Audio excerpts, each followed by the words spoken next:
Bonjour tous ceux qui sont là, bonjour tous ceux qui sont sur Zoom. Bienvenue au campus cyber à la Défense et surtout à ce lancement de la communauté OCI.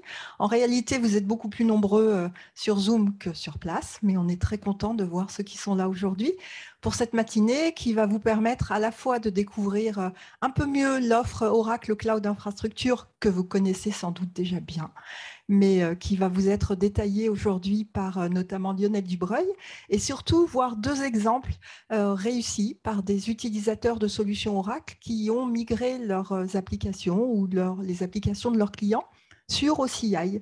On aura le plaisir d'entendre d'abord la SNCF avec Claude Sirois et Stéphane Nequet qui nous détailleront la façon dont ils s'en sortent aujourd'hui avec leur PeopleSoft qu'ils ont migré il y a déjà 18 mois, je crois, presque 2 ans, sur OCI. Et plein d'évolutions sont encore prévues, mais ils vont surtout vous parler de la façon dont ça se passe techniquement aujourd'hui sur OCI.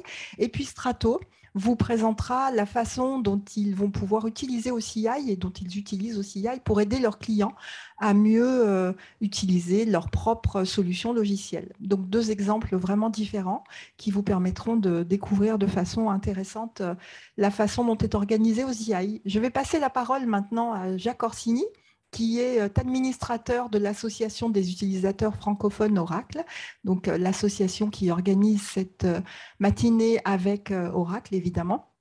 Et Jacques est également le pilote de notre communauté OCI, nouvellement fraîchement créée.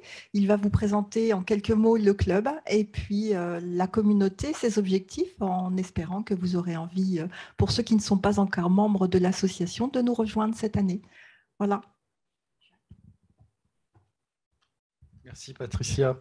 Eh bien, écoutez, bonjour à toutes et à tous. Donc, heureux de vous retrouver aujourd'hui. Donc, quelques mots autour de l'OFO et du club OCI qu'on lance aujourd'hui.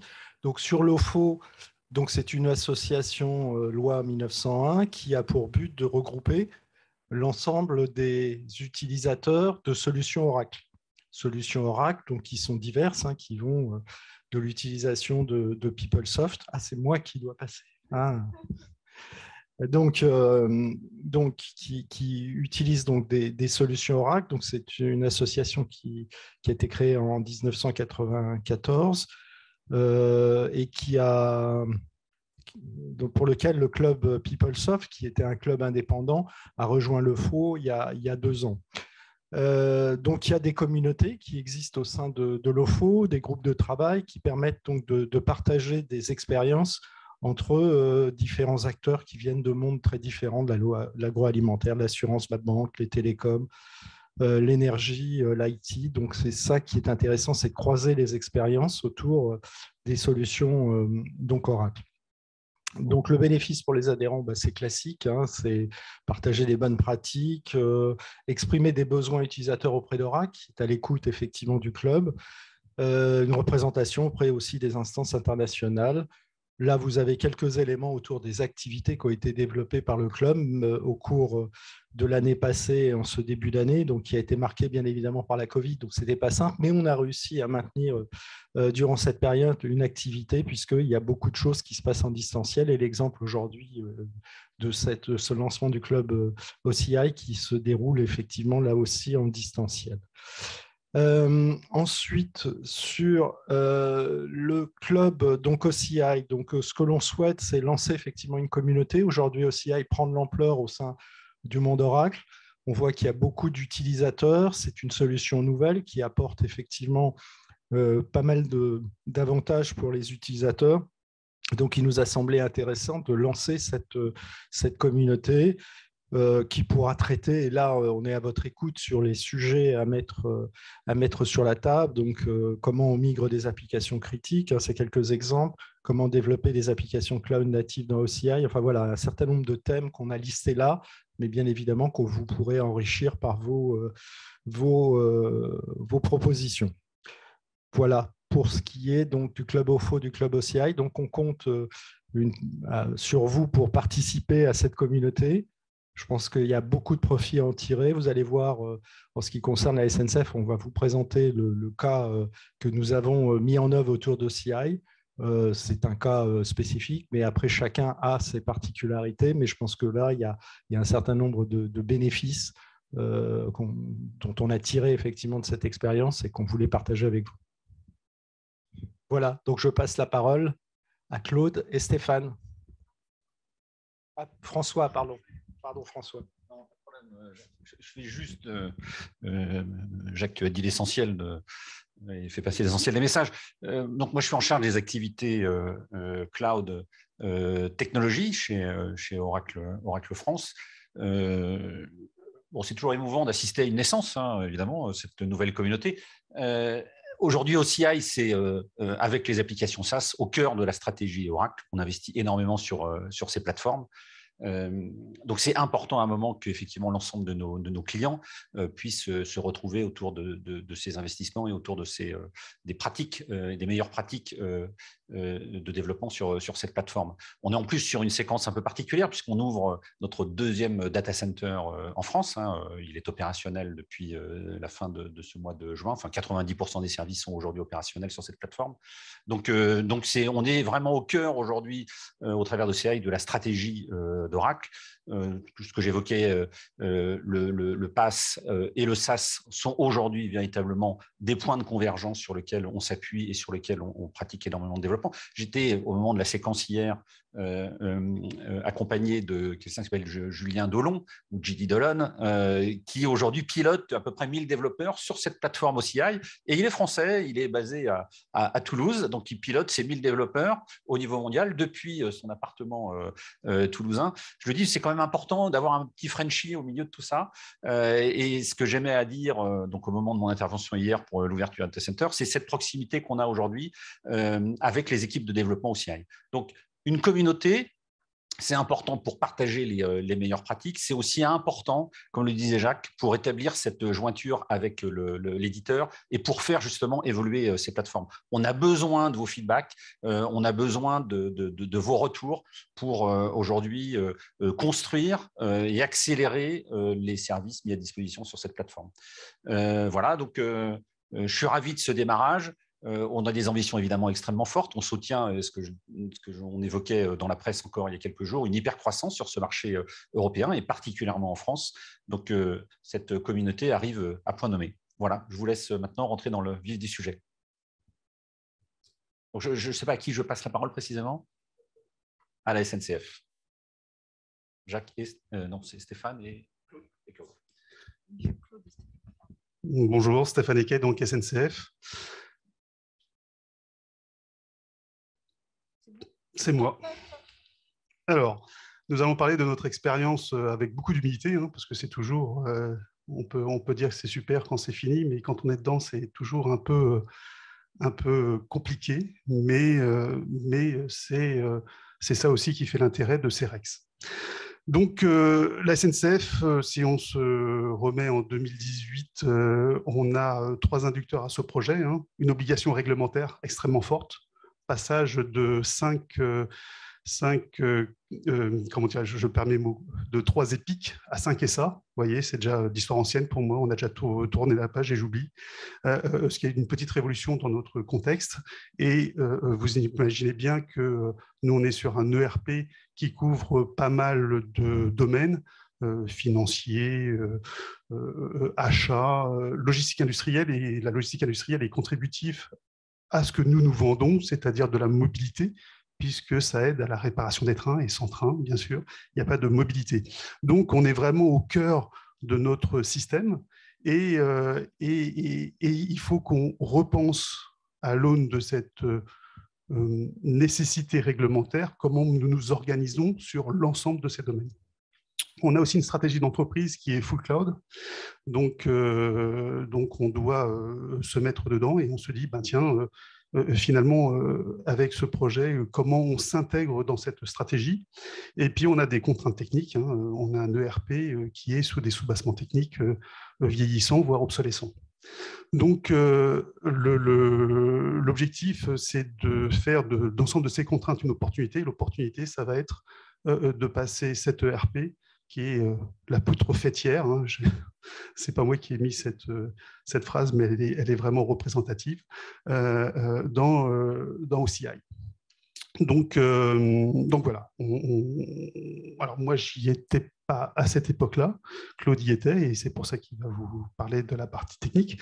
Mais j'étais, moi, dans la partie Migration Factory, donc on basculait un maximum dans le cloud. Et puis, bien sûr, on doit avoir un ROI à ce projet, et donc ça doit nous permettre de nous projeter dans un avenir qui va se traduire à la suite de ce projet de passage dans OCI, de montée de version de notre ERP PeopleSoft de 9 à 9.2, pour ceux qui s'y connaissent. Donc, il y a un saut d'un peu plus de 10 années, entre 10 et 15 années. Donc là, on s'est aussi amusé.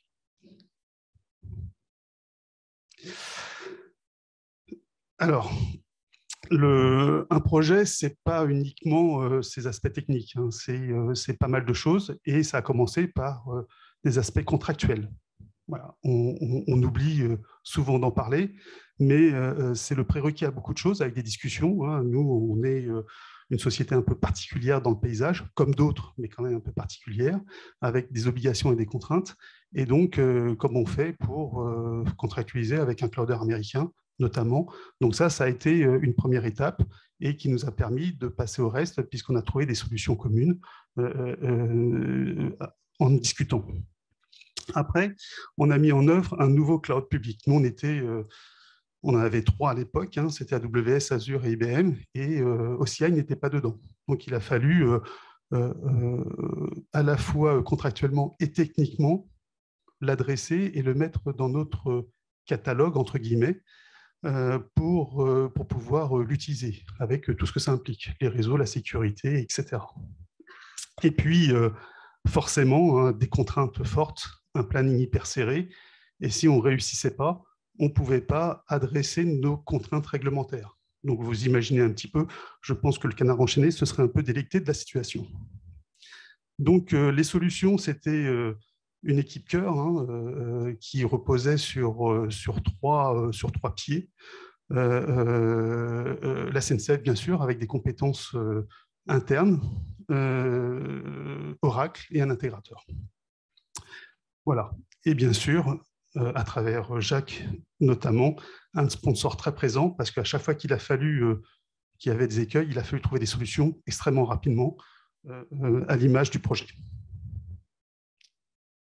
Voilà. Alors, de quoi parle-t-on, hein, parce que c'est toujours un peu toujours la même chose. Hein. Est-ce qu'on parle d'un petit truc ou d'un gros truc, puisque l'échelle n'est pas la même. Donc, je vous laisse lire. Ça représente un peu ce que c'est chez nous le RP PeopleSoft. Donc, on manipule des choses qui sont quand même significatives et qui nécessitent de ne pas se planter, pour dire ça trivialement. J'insiste sur la dernière ligne, hein, 20 lignes de service, c'est-à-dire que les lignes de service, c'était dans d'autres, ce n'était pas dans notre périmètre de responsabilité, et donc il fallait qu'on s'adapte aussi à toutes ces lignes de service, notamment tout ce qui est IAM.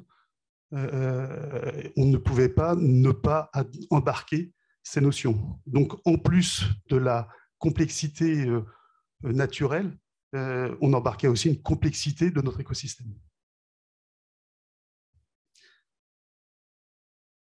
La migration, je parlais tout à l'heure de contraintes et d'opportunités, et ben, ça se résume à travers ce schéma où on a utilisé toutes les façons de faire une migration. Hein. On a utilisé notamment l'opportunité, ça a été d'utiliser les Exadata. Donc à l'époque, on était sur des X7. Je laisse, Claude vous expliquera ce qu'on en a fait. Du lift and shift, parce qu'à un moment donné, on a pris des choses et puis on les a on-premise, parce que nous, on a fait nos propres data centers, hein, et on voulait sortir de nos propres data centers, parce que le métier de la SNCF n'est pas d'opérer des data centers. Donc, on a pris des blocs fonctionnels et techniques et on les a poussés dans OCI. On a fait aussi beaucoup de rehost, parce qu'on a profité de ces opérations pour lever un certain niveau d'obsolescence, notamment sur nos sous-bassements très techniques, OS et autres. Voilà, le replatforming, on a quand même évité d'en faire et ça a été vraiment à la marge. Donc, vous voyez à droite les les solutions qui ont été et les objectifs qui étaient identifiés, hein, puisqu'on voulait profiter de cette opération pour gagner en industrialisation et en robustesse. Et c'est ce que nous offre OCI actuellement. Donc, et puis tout ça, c'est pour ça que c'est la partie FinOps, tout ça a un coût de possession maîtrisé, le plus maîtrisé possible, ce qui veut dire dans notre langage réduire. Voilà.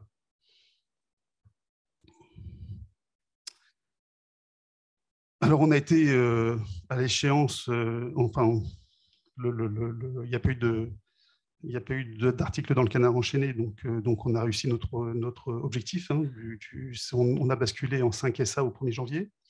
La bascule dans OCI s'est faite le 20 janvier. Alors pourquoi cette différence de quelques mois, hein, je crois que c'était le 20 janvier, le 20 juin, excusez-moi. C'est parce qu'on a fait une partie prod on-premise qu'on a fait après en lift and shift. Voilà. Donc on a pu adresser les objectifs du projet, et notamment quelque chose qui est hyper important pour nous, que vous devez avoir, mais on avait un PRA de type T3 à l'époque, et qu'on a fait maintenant en type T4, donc qui est une grande fierté pour les équipes, puisque tous les 3 mois, on change de site de prod, et comme ça nous assure une robustesse appréciable au regard de la criticité de ce que nous manipulons et de la couverture fonctionnelle que nous adressons. Voilà.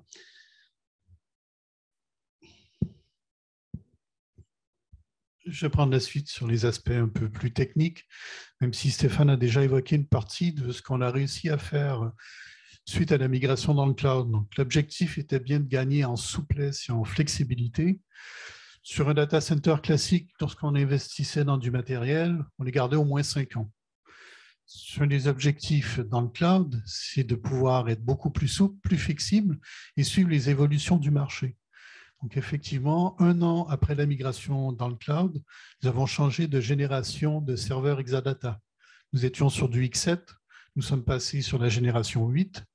Ce que ça nous a apporté, c'est que notre principal souci ou contrainte, c'est le stockage. Donc les machines sont très puissantes, c'est des quarts d'Exadata et ça nous suffit amplement. Par contre, on avait un souci de stockage. Le fait de passer sur du X8, on gagnait 50% de stockage par serveur et ça nous a permis de mutualiser et de rationaliser nos plateformes. Donc, du coup, c'était un vrai gain, au-delà des gains de performance qui viennent avec chaque génération. Et au niveau des coûts, il y avait également une réduction de 30% des coûts du X8 versus le X7. Donc, on a gagné sur les 2 tableaux. Et ça nous a permis également de passer sur un PRA de type T4. Donc, pour illustrer ce que c'est qu'aujourd'hui, notre mécanisme de PRA, on gère deux architectures. Donc, il y a l'aspect base de données qui est vraiment au cœur du système PeopleSoft. On est sur des serveurs physiques Exadata, donc des quarts d'Exadata, ça nous suffit amplement en puissance, et contiennent des bases de données. Donc, on a un serveur de production qui est actif et un autre serveur qui héberge toutes les bases de stand-by. Donc, lorsqu'on a besoin d'activer le PRA, on bascule d'un serveur à l'autre. Et donc, oui, bon, je résume bien, base de données. Au niveau des serveurs applicatifs, on est sur des serveurs virtuels. Et la façon dont on gère le PRA, c'est qu'on utilise, nous sommes hébergés à Francfort aujourd'hui, avec 3 domaines de disponibilité situés dans la région. Et nos serveurs applicatifs sont répartis sur les 3 sites physiques de l'hébergement Oracle. Donc, si un site tombe, on a quand même 2 sites qui sont toujours opérationnels et qui assurent la continuité de service, donc sans intervention de notre part. Bon. Oui.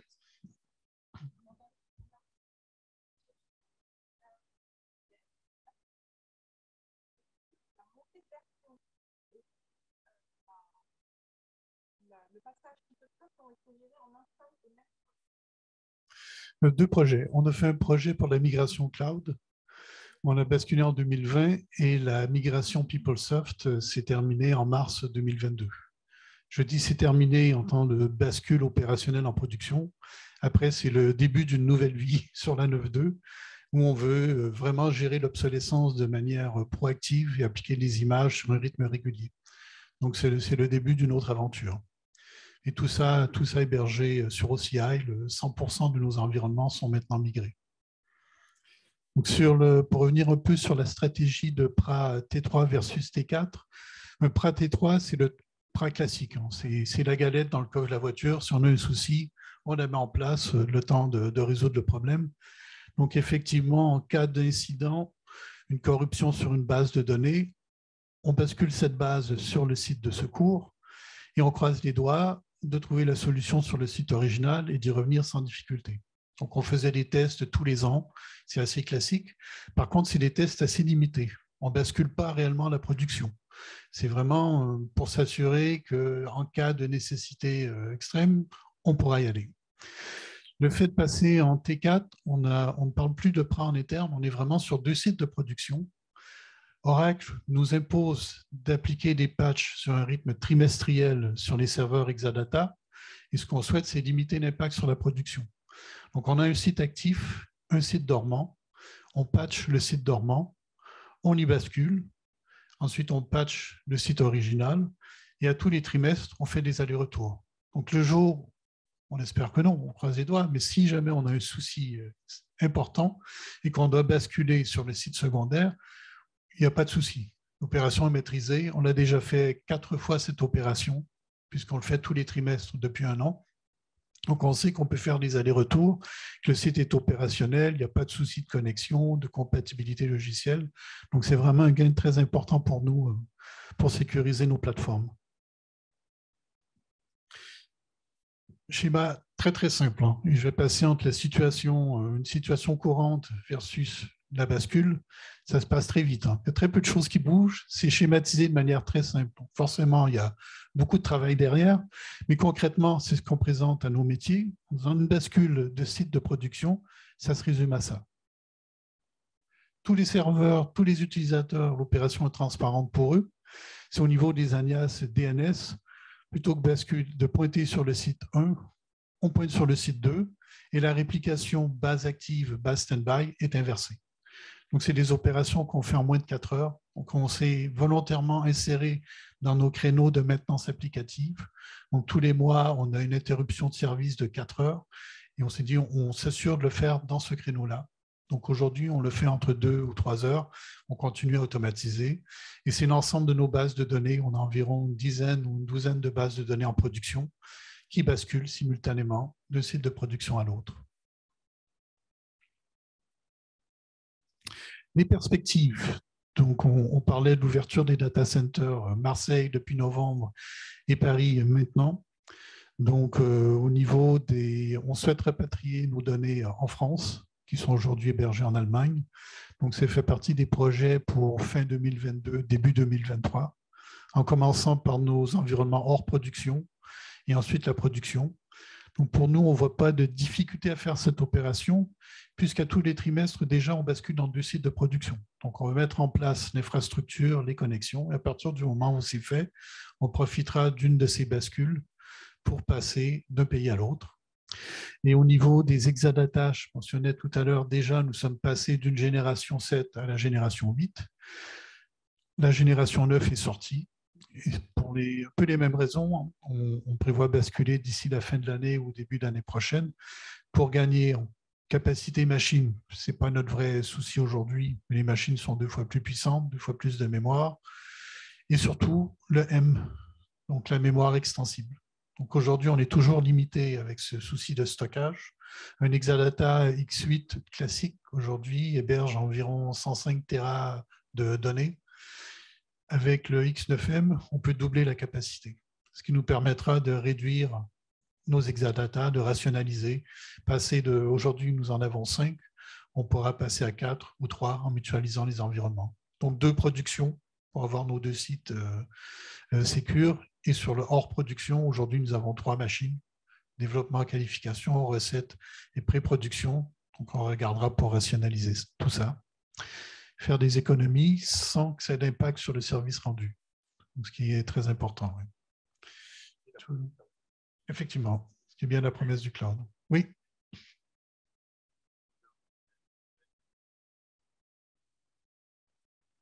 C'est surtout pour une question de données. Oui, pardon, je vais répéter la question. L'intérêt de passer de Francfort à la France, en tant que SNCF, c'est quand même important, nous, au niveau des données, de rester au niveau local tant que possible. À l'époque, nous sommes allés à Francfort parce qu'il n'y avait pas d'alternative. Donc, c'est un choix qui a été fait à l'époque. Aujourd'hui, maintenant qu'on a cette possibilité de le faire en France, donc c'est quelque chose qu'on étudie très sérieusement. Oui. Il y a une performance accrue? Non, a priori, à moins que Oracle ait un discours différent, mais c'est les mêmes machines, globalement. Donc, c'est pas autant pour le gain. Le gain de performance, donc, le pour fera pas au niveau des changer, serveurs. sauf si les machines proposées sont différentes ou le coût est différent. Entre Francfort-Paris, vous voulez dire?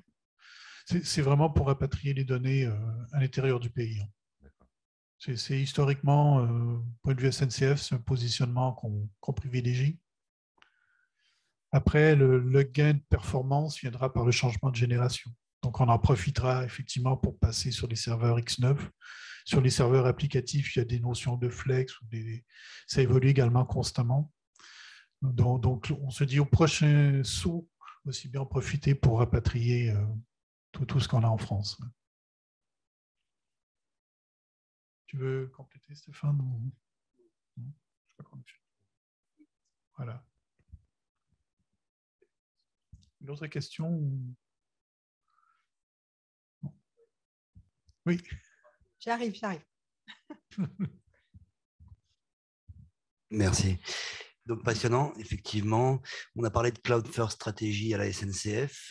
Là, ce que je comprends, c'est que vous avez des Exadata on-prem plus les serveurs applicatifs sur OCI. Tout est dans le cloud. Non, tout est dans le cloud. Les Exadata aussi, oui. Excellent. Donc, effectivement, la migration en X9 est tout à fait possible. Pertinent, oui, effectivement. D'accord, superbe.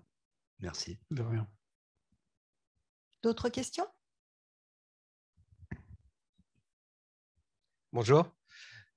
C'est une question concernant le support Oracle. Est-ce qu'il vous est arrivé d'avoir un crash machine ou quelle a été la réactivité d'Oracle? Est-ce que vous avez quelqu'un au bout du fil ou faut-il ouvrir juste un SR comme sur le support? En général, on commence par ouvrir un SR. Et en termes de réactivité, oui, on a quand même des leviers d'escalade en échangeant avec les acteurs locaux en France. Et sur une panne classique, on s'en prémunit et c'est vraiment lié à la sévérité. Lorsqu'on a un incident critique, effectivement, ils sont très réactifs. Mais ça se passe bien. On a eu quelques soucis au début parce que c'était encore assez jeune. Maintenant, c'est assez stable. Et ce qui est un peu difficile aussi, c'est de comprendre où se situe la difficulté.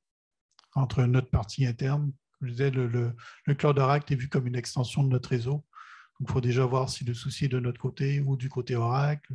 Est-ce que c'est lié aux machines ou pas? Là, depuis qu'on est passé sur la génération X8, ça se passe assez bien. Pour la génération 9 est déjà sortie, donc on attend quand même que ça soit stabilisé, mais on se dit d'ici la fin de l'année, il y aura au moins 6 ou 9 mois de recul d'expérience.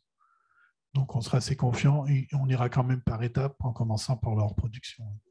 Et juste une précision, est-ce que ça a nécessité une souscription spéciale pour contacter l'équipe ici en local? Non. Non. D'accord.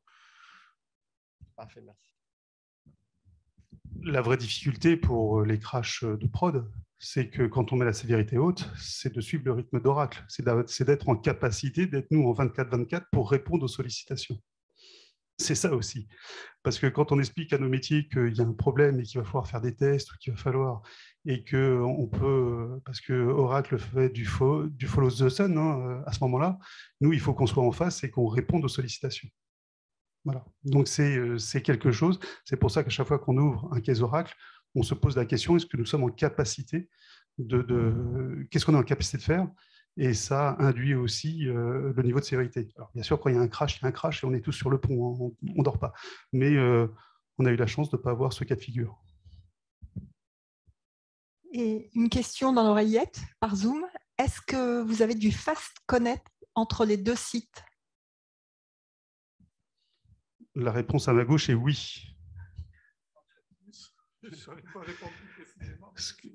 Ce que je voulais dire aussi sur les difficultés, c'est que, comme le disait Claude, nous, on a des éléments actifs du réseau qui sont dans OCI, des firewalls, etc. Et donc, cette recherche de la cause racine et de la responsabilité est toujours un peu compliqué. Voilà.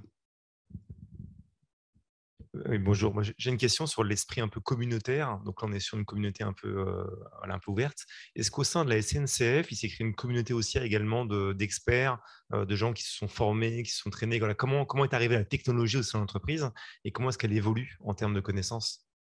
Sur OCI? Sur OCI, pardon, oui. Nous sommes comment dirais-je, nous avons l'exclusivité du cloud OCI à la SNCF. Donc, c'est notre communauté que nous faisons croître et embellir, mais nous avons cette exclusivité-là. D'autres questions? Sur Zoom non plus?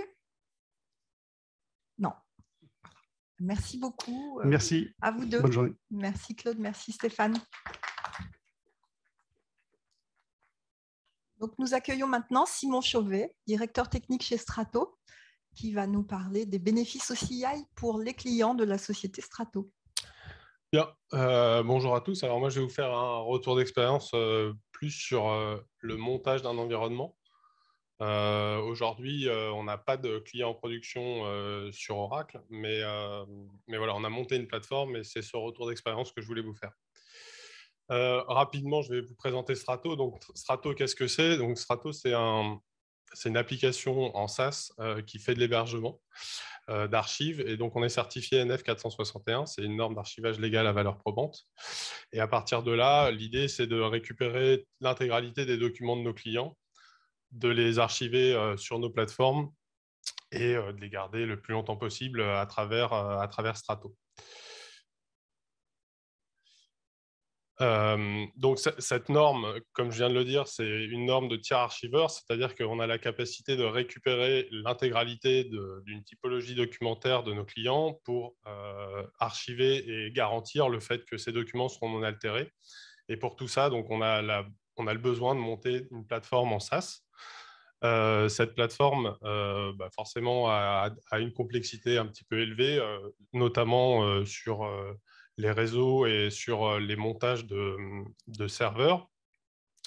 L'idée, c'est d'être le plus rapide possible dans la mise en place de cette solution et que la solution réponde le plus rapidement possible pour nos clients. Alors, juste pour terminer sur la présentation de Strato, donc on fait l'intégralité de l'édition logicielle, on s'occupe du support pour nos clients. Tout ce qui est production informatique est géré par nos équipes chez nous en France et on est aussi en charge de l'hébergement. Alors, l'hébergement, bien sûr, on s'appuie sur des data centers aujourd'hui. Et il n'y a pas très longtemps, on a décidé de prendre une option avec Oracle. Alors, le besoin cloud, forcément, c'est être capable d'être un peu partout dans le monde, avoir une connectivité avec nos différents ERP, parce que l'idée, c'est de récupérer les archives, mais d'automatiser aussi cette récupération et ces flux. Donc, on a une connectivité avec différents ERP. En termes de déploiement et de sécurité aussi, forcément, il y a des besoins qui sont importants. Et pourquoi en partie Oracle? Parce que justement, cette connaissance B2B et ce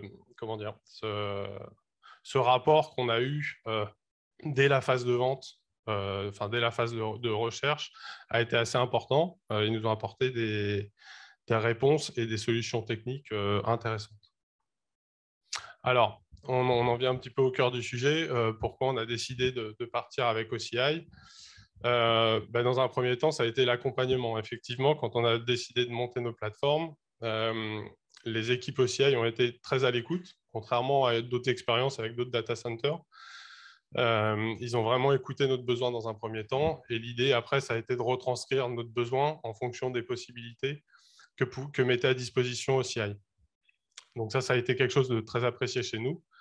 Bien sûr, un des autres points, c'est la couverture géographique. Alors, on a dit qu'ils étaient à Francfort, on a dit qu'ils étaient à Paris, en France, non.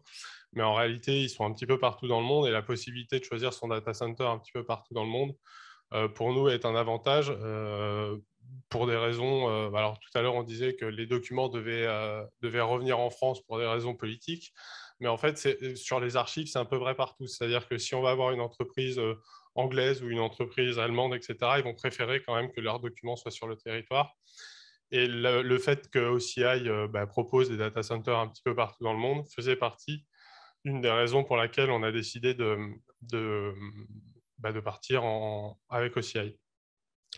L'autre chose qui est assez intéressante, c'est effectivement la politique tarifaire, c'est-à-dire qu'il n'y a pas de secret. L'application, enfin, on va dire que les interfaces qui sont mises à disposition quand on va mettre en place des nouvelles machines, des nouveaux réseaux, des nouveaux outils est très clair, et on a une idée du budget qui est assez rapide, ce qui fait qu'on n'a pas de surprise à ce niveau-là, et a priori, les prix sont garantis pour ne pas bouger. Les autres avantages, effectivement, c'est que Oracle propose à travers OCI des connecteurs avec des ERP et des CRM, ce qui fait qu'on pourra aller consommer ces connecteurs de manière native. Et comme je l'ai dit tout à l'heure, effectivement, cette culture B2B, c'est-à-dire que vraiment les équipes ont été là avec nous pour nous aider à monter nos différentes plateformes. Alors, en termes de retour d'expérience, de notre côté, on a eu un retour qui est forcément positif. Vraiment, c'est une des premières fois qu'on on a fait plusieurs essais avec d'autres data centers ou d'autres offreurs du marché. On a eu un accompagnement qui a été assez impressionnant, c'est-à-dire qu'ils étaient parfois même plus moteurs que nous. Et on a eu vraiment des équipes dédiées pour le réseau, pour les ressources.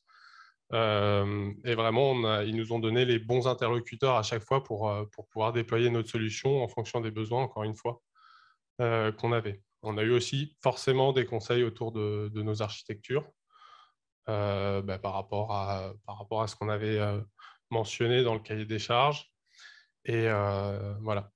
En termes de tests sur les connecteurs, voilà, on a listé un certain nombre de connecteurs.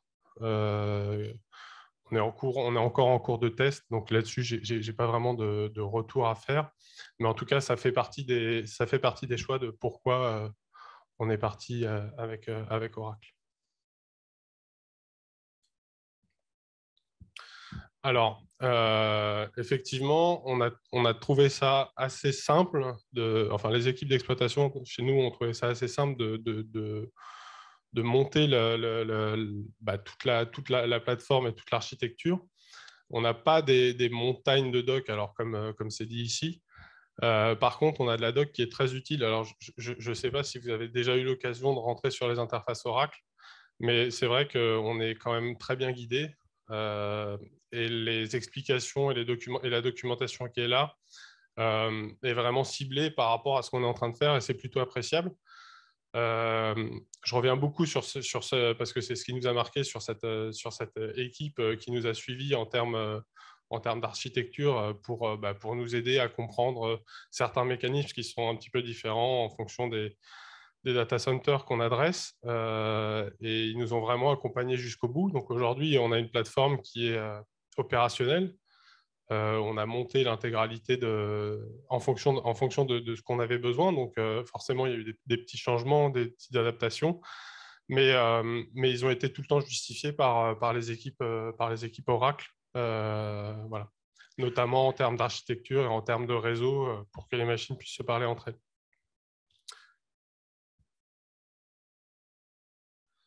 Alors, en termes de bénéfices, ce qui est intéressant pour nous, c'est qu'effectivement, on a la possibilité très facilement de copier une instance d'un data center à l'autre, et donc de rendre une plateforme disponible assez rapidement. Ce qui fait que demain, si un client nous demande d'être, je ne sais pas, aux États-Unis, par exemple, on aura la possibilité de copier ce paramétrage de plateforme et de le déployer très rapidement sur un data center américain.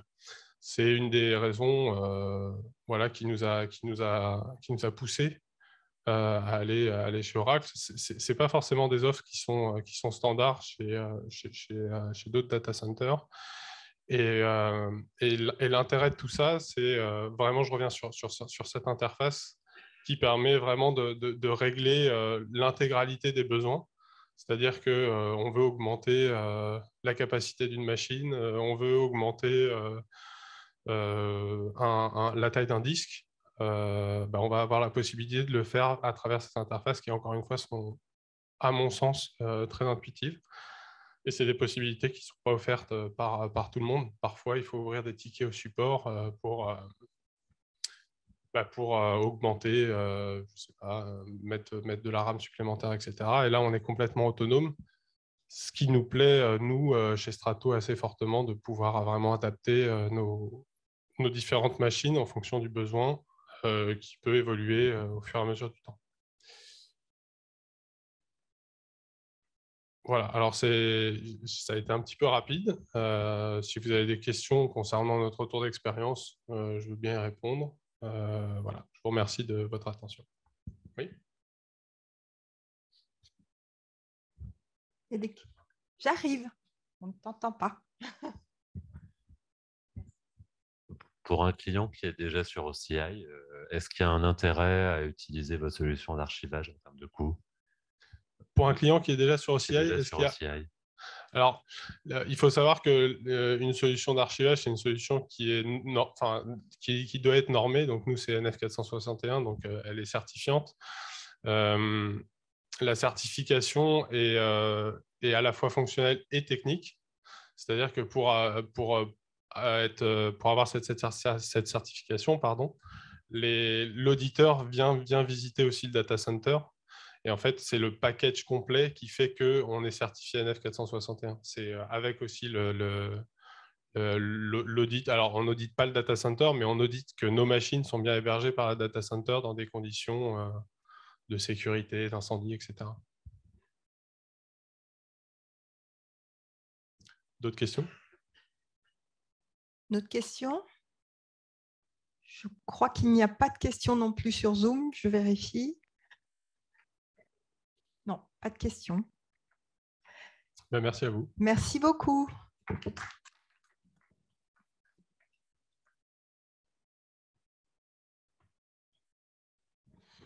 Bonjour à tous, Lionel Dubreuil, donc je fais partie d'une petite équipe au niveau IMIE qui est en charge de promouvoir l'offre Oracle Cloud Infrastructure.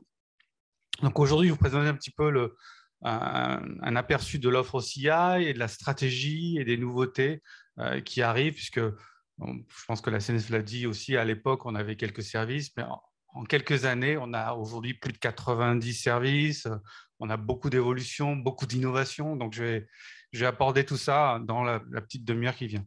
Déjà, première question, qui est client OCI aujourd'hui? Si vous pouvez lever le bras. D'accord. Donc, la majorité d'entre vous. OK. Donc déjà, ce que je voulais faire un point, c'est vous donner un petit peu des éléments qui vous permettent de vous positionner et vous comprendre ce que fait Oracle aujourd'hui dans le cloud. D'accord? Donc aujourd'hui, on est dans le cloud depuis de nombreuses années. François en parlait aussi en introduction. Le cloud, c'est toute l'offre. Ça commence par les applications, donc software as a service, plateforme as a service et infrastructure as a service. Donc, vous voyez qu'on a de l'innovation, on est dans le cloud depuis de nombreuses années. Et en termes de développeurs, vous avez plein d'efforts qui sont mis au niveau du développement. Le développement pour le cloud technique, en l'occurrence, est basé à Seattle, puisqu'on a construit ce qu'on appelle la deuxième génération de cloud en allant chercher des gens chez Amazon et chez Azure. Et bien évidemment, ces gens-là étaient basés à Seattle, donc il fallait se rapprocher de cet environnement-là. Donc voilà, ça vous montre un petit peu l'investissement qu'Oracle fait dans le cloud. Un autre élément qui est intéressant, c'est qu'on dit on fait toutes les couches. Oui, mais non seulement on fait toutes les couches, mais on est… Donc là, vous avez une animation qui montre dans la colonne de gauche toutes les cadrans, Magic Quadrant du Gartner, les Forrester Wave, et j'en passe et des meilleurs, où Oracle est mentionné et est un leader dans ce domaine-là. Donc peut-être que, pour les gens qui connaissent déjà OCI, qui sont déjà clients, vous le savez sûrement, mais pour ceux qui ne connaissent pas OCI, vous vous rendez compte qu'on est présent un peu partout. on est même plus que présent et même plus que Amazon, Azure, voire Google. Et dans certains secteurs, on ne va pas se positionner ou se battre entre guillemets avec Amazon ou Azure, mais avec des acteurs de niche. Je pense par exemple à l'intégration. Nos concurrents principaux sont Mulsoft, Dell Boomi, ce genre de choses. Pas forcément Amazon, un petit peu Azure avec le Bigstock, etc. Mais dans tous ces domaines-là, on est leader sur la gauche et bien évidemment sur la droite, enfin, ou au milieu en l'occurrence. C'est toutes nos applications SaaS où on est leader dans le RP, dans HCM, et on est numéro 2 derrière Salesforce dans la partie CRM Customer Excellence. En plus de ça, on a des applications industrie. Donc, on a l'avantage, c'est que quand on a construit cette génération 2 d'infrastructures, la première volonté, c'est d'être capable de supporter des applications qu'on appelle mission critical. Mais nous, Oracle, on sait ce que c'est, puisqu'on a nos propres applications. Et on a fait des acquisitions. Donc, quand on a fait des acquisitions, la première et la plus connue, c'est peut-être NetSuite dans le domaine applicatif. NetSuite tournait sur ses propres data centers, avec des technologies non Oracle. Donc, il a fallu être capable d'héberger ces technologies-là et les mettre sur OCI. Une autre acquisition qu'on a faite dans ce domaine-là, c'est Logfire, qui est une solution de warehouse management. C'est très intéressant dans ce qu'ils ont fait, c'est que Logfire, avant l'acquisition d'Oracle, ils tournaient sur Amazon, ils utilisaient Postgre en base de données. Quand ils ont passé sur OCI, ils ont donc non seulement partir d'Amazon pour aller sur OCI, ce qui est cohérent, mais ils ont remplacé plus de 800 bases de données Postgre avec Autonomous Database. Tout ça en 4 mois. D'accord ? Et 800 bases de données à migrer. Donc, qu'est-ce qu'on a entendu auprès de nos clients ? Encore une fois, on s'appuie énormément sur les demandes de nos clients et on développe les services pour répondre aux enjeux de nos clients. La première chose, c'est, je pense que ça a été bien dit par la SNCF, un cloud, ce n'est pas suffisant. Alors, les tendances aujourd'hui, c'est le multi-cloud. Chaque client choisit le cloud pour ses forces. Il y avait un partenaire en Suisse, quand j'ai visité il n'y a pas très longtemps, qui me disait « Nous, on choisit les clouds pour leur jardin. » Donc, les clouds sont très forts dans certains domaines. Et c'est pour ça qu'on, non seulement on ne veut pas mettre tous les œufs dans le même panier, mais en plus, on va choisir le cloud par rapport à ses forces. Le deuxième élément, c'est que quand on regarde un petit peu les acteurs du cloud, d'où ils sont partis. La majorité, c'était adressé des startups, des développeurs. On ne parlait pas à l'époque de supporter des applications critiques dans le cloud. Des progiciels comme le progiciel d'Oracle ou SAP, ce n'était pas le cas. Donc, ce n'était pas si évident que ça. La deuxième chose, ou la troisième chose en l'occurrence, c'est que l'objectif, c'est de prendre ce que vous utilisez. Donc, ce que vous utilisez en tant que client, c'est des technologies Oracle et non Oracle. Et l'objectif, c'est de les prendre telles quelles et d'être capable de supporter toute typologie de technologie. Et le quatrième élément, c'est le cœur de toute entreprise, c'est la donnée. Comment mieux l'utiliser et optimiser l'usage de la base de données. Donc aujourd'hui, quand on regarde un petit peu l'offre OCI, on a l'offre plateforme as a service et infrastructure as a service. Au-dessus, vous allez trouver tout type d'applications. Donc Oracle Applications, pour commencer par Oracle, à la fois des applications comme la SNCF qui était on-prem PeopleSoft, qui ont migré sur OCI. Donc vous allez retrouver des clients qui ont la Business Suite, JD Edwards, Siebel, nos industries, Oracle Retail, Utilities, etc. Et on a toute l'offre SaaS qui est maintenant complètement hébergée sur OCI. Le pan de droite, avec Strato par exemple, qui a présenté il y a quelques minutes, c'est leurs applications en tant qu'éditeur de logiciel, un ISV, qui a déployé ces applications sur OCI et en général, ça fait partie de leur transformation digitale pour aller traditionnellement du monde on-prem pour aller offrir leurs solutions en mode SaaS. Donc, on a plein d'éditeurs qui sont des éditeurs qui travaillent avec les technologies Oracle ou non Oracle et qui veulent aller et proposer leurs solutions en mode SaaS. Et enfin, au milieu, tout développement spécifique, quelle que soit la technologie, Oracle ou non Oracle, et être capable de l'héberger sur OCI. Donc, par rapport à ça, on verra tout à l'heure, en termes d'hébergement, on a les régions publiques, mais on a plein d'autres options. On va être capable de faire du cloud public, du cloud hybride et du multi-cloud. Et je reviendrai sur ces différents sujets par la suite. Et on a toutes, je dirais, les grandes briques que doivent couvrir un cloud service provider. Donc, ça va du IaaS avec du compute, du storage, du network, différents operating systems. On avait le choix, dès le départ, de supporter à la fois le VM et le bare metal, ce qui nous permet de déployer n'importe quoi sur du bare metal. En particulier, on a un partenaire avec VMware pour pouvoir déployer du VMware comme si c'était on-prem exactement la même façon de l'utiliser. Simplement, c'est hébergé sur CI. Et au-dessus, on va retrouver tout un tas de services PaaS, donc qui vont de la base de données, autour du développement, autour de l'analytics, j'en passe et des meilleurs. Donc aujourd'hui, quand on regarde un petit peu, on a toute typologie de clients, des grands clients, des clients français, des clients internationaux, du SMB, toute typologie de taille d'entreprise, clients, partenaires, éditeurs logiciels qui nous font confiance. D'accord ?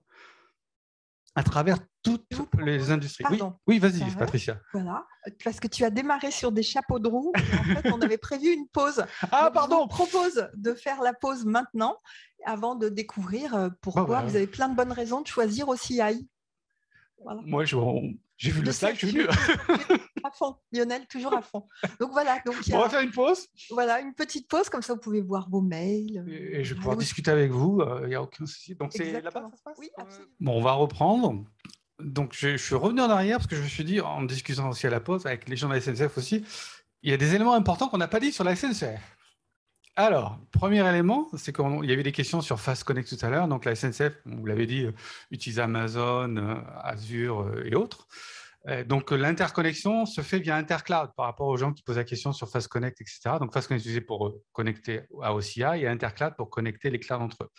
Le deuxième élément différent aussi, qui était marqué sur les slides, mais je ne sais pas si tout le monde a fait attention, c'est que le discours était très orienté PeopleSoft, mais c'était tout l'écosystème de PeopleSoft. Le mot écosystème est très important. Il y avait plein d'applications non Oracle et des technologies non Oracle qui ont été migrées aussi sur OCI quand vous avez fermé votre data center. Donc, de l'IBM, du Cognos, voilà un certain nombre de choses. Exactement. Axio, voilà. Donc, il y avait plein de produits non Oracle qui ont été migrés en même temps, puisqu'effectivement, c'est une fermeture de data center qui est passée sur OCI. Voilà ce que je voulais rajouter par rapport à tout à l'heure. Donc, pourquoi les clients retiennent Oracle aujourd'hui ? Donc déjà, c'est vrai qu'on a beaucoup de services. On a commencé il y a quelques années, donc on s'est amélioré, puisqu'encore une fois, il faut être humble. Et je pense que hier, pour le lancement de Paris, puis dans les discours des gens d'Oracle, les deux termes clés par rapport à ça, c'est être humble, parce qu'on est arrivé en retard par rapport aux autres acteurs de cloud, et c'est une réalité, mais en même temps être fier, puisqu'on a amélioré énormément notre cloud et on a enrichi notre cloud avec beaucoup, beaucoup de services. Donc, c'est ça, c'est les deux mots-clés qu'il faut avoir. Et on est toujours dans cette attitude d'être humble et d'apprendre et de répondre aux besoins de nos clients. Donc, les maîtres mots, quand on regarde OCI, le premier maître mot, c'est la flexibilité. Tout à l'heure, je parlais des shapes flexibles. C'est vrai que la flexibilité dans le cloud est très importante. Aujourd'hui, on parlait des shapes flex qui permettent d'être complètement flexibles. Aujourd'hui, on est les seuls à le faire. Donc, on parle beaucoup d'innovation chez Oracle autour de la base de données avec Autonomous, mais la notion de flexible shapes, c'est très important. Parce qu'aujourd'hui, si vous regardez un petit peu ce que font nos amis, mais néanmoins concurrents dans le cloud, quand vous allez déployer une VM, vous allez choisir une shape, donc, qui est une combinaison de CPU ou vCPU et de mémoire. D'accord ? Avec bien derrière un type de processeur. Chez nos amis Amazon Azure, ils ont à leur catalogue plus de 400 types de shapes. Donc, c'est très compliqué de choisir la bonne shape. Et une fois que vous l'avez choisie, si ce n'est pas la bonne, il va falloir changer. Ou si vous avez atteint les limites, il va falloir changer. Ce n'est pas du tout notre philosophie chez Oracle. On a ce concept de flexible shapes qui permet de choisir ces flex shapes, soit de l'AMD, soit de l'Intel, soit aussi de l'ARM, Ampere. Et on va pouvoir choisir indépendamment, c'est ça qui est intéressant aussi, le nombre de CPU et la mémoire, avec des incréments de 1. Ce n'est pas des multiples de 2 comme on peut l'avoir sur certains acteurs de cloud. Donc, c'est vraiment l'importance de la flexibilité dans notre offre, et elle est à tout niveau. Quand on migre effectivement des applications, la sécurité est clé, la performance, parce qu'on ne va pas migrer si on veut des meilleures performances quand on va dans le cloud. Ce qui est important aussi, c'est peut-être pas la vision que vous avez d'Oracle, c'est qu'on est très orienté open source. J'y reviendrai par la suite quand on va parler un petit peu de développement autour de l'open source. Et puis, ça c'est Oracle est connu. La force d'Oracle d'origine, entre guillemets, c'est la base de données, donc c'est la donnée. Comment mieux gérer la donnée. Donc aujourd'hui, ce qu'on dit tout à l'heure, un seul cloud, ce n'est pas suffisant. Les tendances sont dans le multi-cloud. comme on est parti après les autres, vous avez fait sûrement un choix d'un autre cloud. D'ailleurs, qui dans la salle ont d'autres clouds que OCI? Si vous pouvez lever le bras. OK. Et on peut même poser la question en Zoom. Si vous êtes client OCI et que vous avez d'autres clouds, vous pouvez lever la main. Il y a un petit bouton normalement dans Zoom pour voter. Donc, une majorité d'entre vous ont d'autres clouds. Oui, Patricia? Non, il n'y a pas de question. Donc, c'est normal. Vous avez fait un choix à l'époque, on n'était pas là. Et puis, vous avez quand même si vous avez fait du cloud, vous avez quand même beaucoup d'assets on-premise. Et pour certaines industries, pour certaines réglementations, vous ne pouvez pas aller dans le cloud public. Donc, c'est un vrai challenge. Même si vous avez envie de bénéficier de la flexibilité, de la scalabilité du cloud, d'un point de vue réglementaire ou d'un point de vue données, vous ne pouvez pas. Donc, en France, pour ceux qui sont dans le domaine de la santé, HDS, hébergeur de données de santé, il y a certaines contraintes, la CNIL, des choses comme ça. Donc, du coup, on a repensé la façon de délivrer le cloud et donc on doit être capable d'adresser tous les besoins. D'accord? Donc, du coup, on a ces 4 piliers en termes de déploiement. Le pilier qui est en bas à gauche, que vous connaissez tous, qui est le cloud public, comme tout acteur de cloud, mais on a rajouté 3 autres piliers.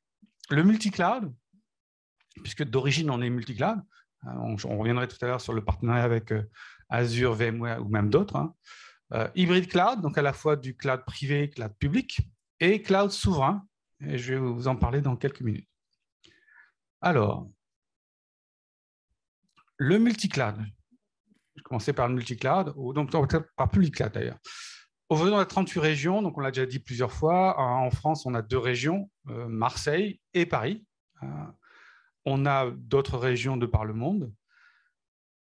Donc aujourd'hui, ces 38 régions, dont certaines sont aussi en partenariat avec Azure, donc d'où la notion de multi-cloud. Donc dans certaines locations où Oracle et Azure sont présents, on essaye d'implémenter une interconnexion entre les 2 services de cloud. On a lancé ça il y a quelques temps. Maintenant, on va plus loin dans ce partenariat, dans cette interconnexion. Aujourd'hui, pour des clients qui sont multi-cloud Oracle Azure, qui veulent utiliser la base de données Oracle et certains services d'Azure, vous avez besoin de vous connecter à 2 environnements. Vous allez vous connecter sur Oracle, vous allez créer les ressources, comme par exemple une base de données Oracle, via l'interface d'Oracle.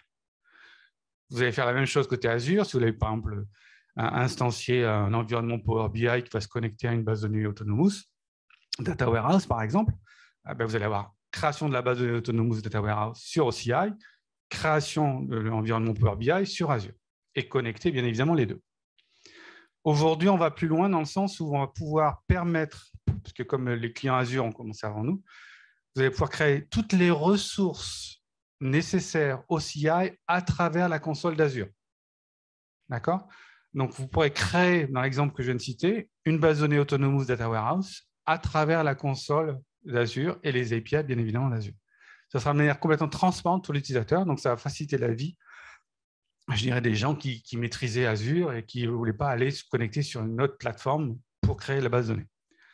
On va faire une annonce mondiale de mémoire le 12 juillet entre Larry Ellison, Satya Nadella et Clay Mobrook. Donc, restez connectés. Donc, normalement, le 12 juillet, on va avoir ce lancement global de ces nouveautés où on va pouvoir provisionner des bases de données Oracle à travers la console d'Azure. Donc, on a plein de clients qui mettent en place ce genre d'interconnexion. Des gens qui mettent en place pour des scénarios assez faciles, puisque pour ceux qui ont de la sécurité, qui ont Active Directory, il faut se connecter à Active Directory. Donc, Active Directory dans Azure, c'est un des scénarios les plus souvent rencontrés, du single sign-on basé sur Active Directory. On a des scénarios où on va mettre en place certaines applications sur OCI, certaines applications sur Azure, puisque c'est un choix qui a été fait, et certaines applications qui sont ce qu'on appelle en split, où vous allez avoir un middle tier sur Azure et en général le database sur la partie OCI. Ce qu'il faut savoir, c'est qu'en particulier la base de données Oracle, aujourd'hui, on n'a que 2 acteurs qui sont ce qu'on appelle des Authorized Cloud Providers, donc des clouds autorisés pour faire tourner d'Oracle sur Amazon Azure. Google n'est pas autorisé, IBM n'est pas autorisé, OVH en France n'est pas autorisé. Donc ça, c'est le premier point. Deuxième point, pour la base de données en particulier, sur Azure, c'est que du IaaS. Il n'y a pas de service managé, database de service pour la base de données Oracle. Amazon a une offre qui s'appelle RDS pour Oracle, qui est là, qui est bien, mais qui a certaines limitations. Il y a certaines fonctionnalités de la base de données que vous ne pouvez pas utiliser. Donc ça, c'est un point important. Oracle, parce qu'on dit toujours Oracle tourne mieux sur Oracle, mais c'est vrai que toutes les fonctionnalités qu'on a, nous, au sein de la base de données, en commençant par l'optimisation hardware-software avec Exadata, c'est que chez Oracle Cloud, vous allez le retrouver. La partie aussi Real Application Cluster, pour faire de la haute disponibilité, elle n'est disponible que sur Oracle. Et j'en passe des meilleurs. Le multicloud, c'est donc ces partenariats qu'on a fait avec Azure et de la même manière avec VMware, mais comme on en parlait tout à l'heure avec la SNCF, on a plein de partenaires qui permettent d'implémenter ce multicloud. Donc Intercloud, Megaport, Colt, Equinix permettent, en fonction de d'où vous êtes localisé, entre guillemets, de mettre en place ce genre de solution d'interconnexion multicloud. Le troisième pan, c'est la partie hybride. Encore une fois, on va être capable de supporter tous les types de scénarios. On a pas mal de clients, et je reviendrai quelques exemples par la suite, qui voulaient, comme je disais, aller vers le cloud, mais qui ne pouvaient pas pour des contraintes légales. Et ils ont commencé par la base de données. Donc, on a une offre qui s'appelle Exadata Cloud Customer, qui permet d'avoir accès à une machine Exadata en mode souscription. Donc, vous avez 3 types d'utilisation de l'Exadata. Exadata on-prem, vous achetez une machine, comme traditionnellement on-prem. Vous utilisez l'Exadata dans le cloud public, c'est Exadata Cloud Service, qu'utilise la SNCF. Ou vous utilisez l'Exadata at Customer, c'est une machine qui est livrée chez vous, mais qui est gérée comme un service cloud en mode souscription. D'accord ? Alors, ça, c'est très bien, mais ça ne couvre que la partie base de données. D'accord ? Donc, il y en a beaucoup de clients, et en particulier en France, on est un des pays qui est les plus consommateurs de ce genre de solutions. On a beaucoup de clients qui implémentent ça. Mais quid du serveur applicatif? Parce qu'encore une fois, la base de données a bien besoin de serveurs applicatifs pour alimenter, gérer et interagir avec la base de données. Donc, on n'avait pas d'offre. On en avait une, mais il y a très longtemps, qui n'était pas adaptée. Et on va sortir une nouvelle offre qui s'appelle Compute Cloud Customer, donc qui permettra d'héberger le pendant de la base de données, qui s'appelle Compute Cloud Customer. Vous allez pouvoir héberger le middle tier à base de compute et complètement compatible avec OCI. De la même façon qu'on a Exadata Cloud Customer compatible avec Exadata Cloud Service, on aura la partie middle tier qui va arriver.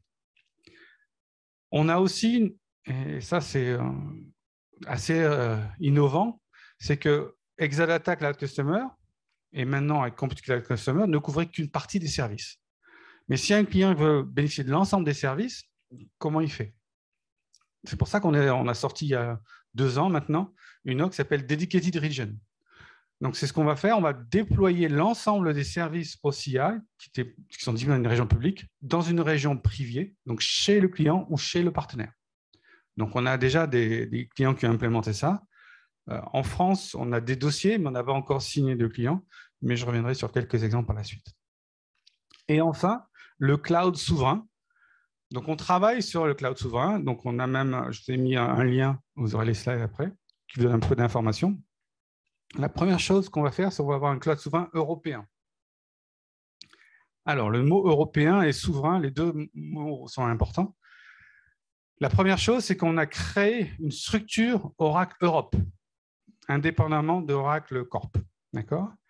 Oracle Europe sera le propriétaire de ce cloud souverain européen qui sera dans son propre royaume, pas du tout connecté aux États-Unis. Donc, pour pouvoir gérer les problématiques de Patriot Act et j'en passe des meilleurs par rapport à la sécurité, je dirais, aux États-Unis.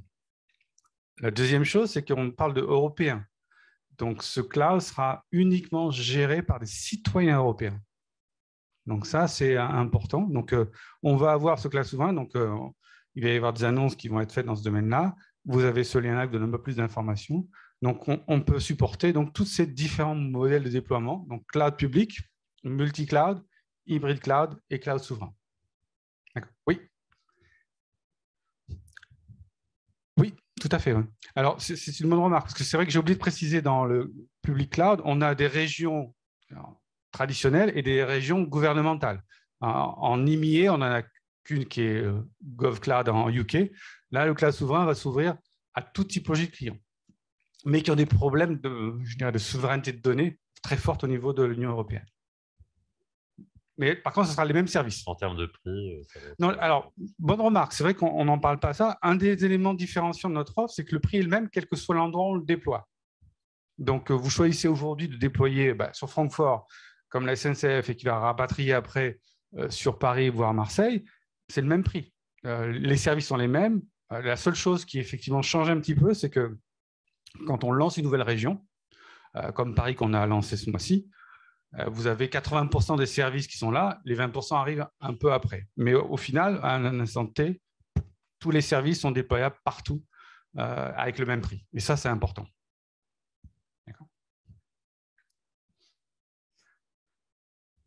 Alors, donc c'est justement les petites animations, le titre.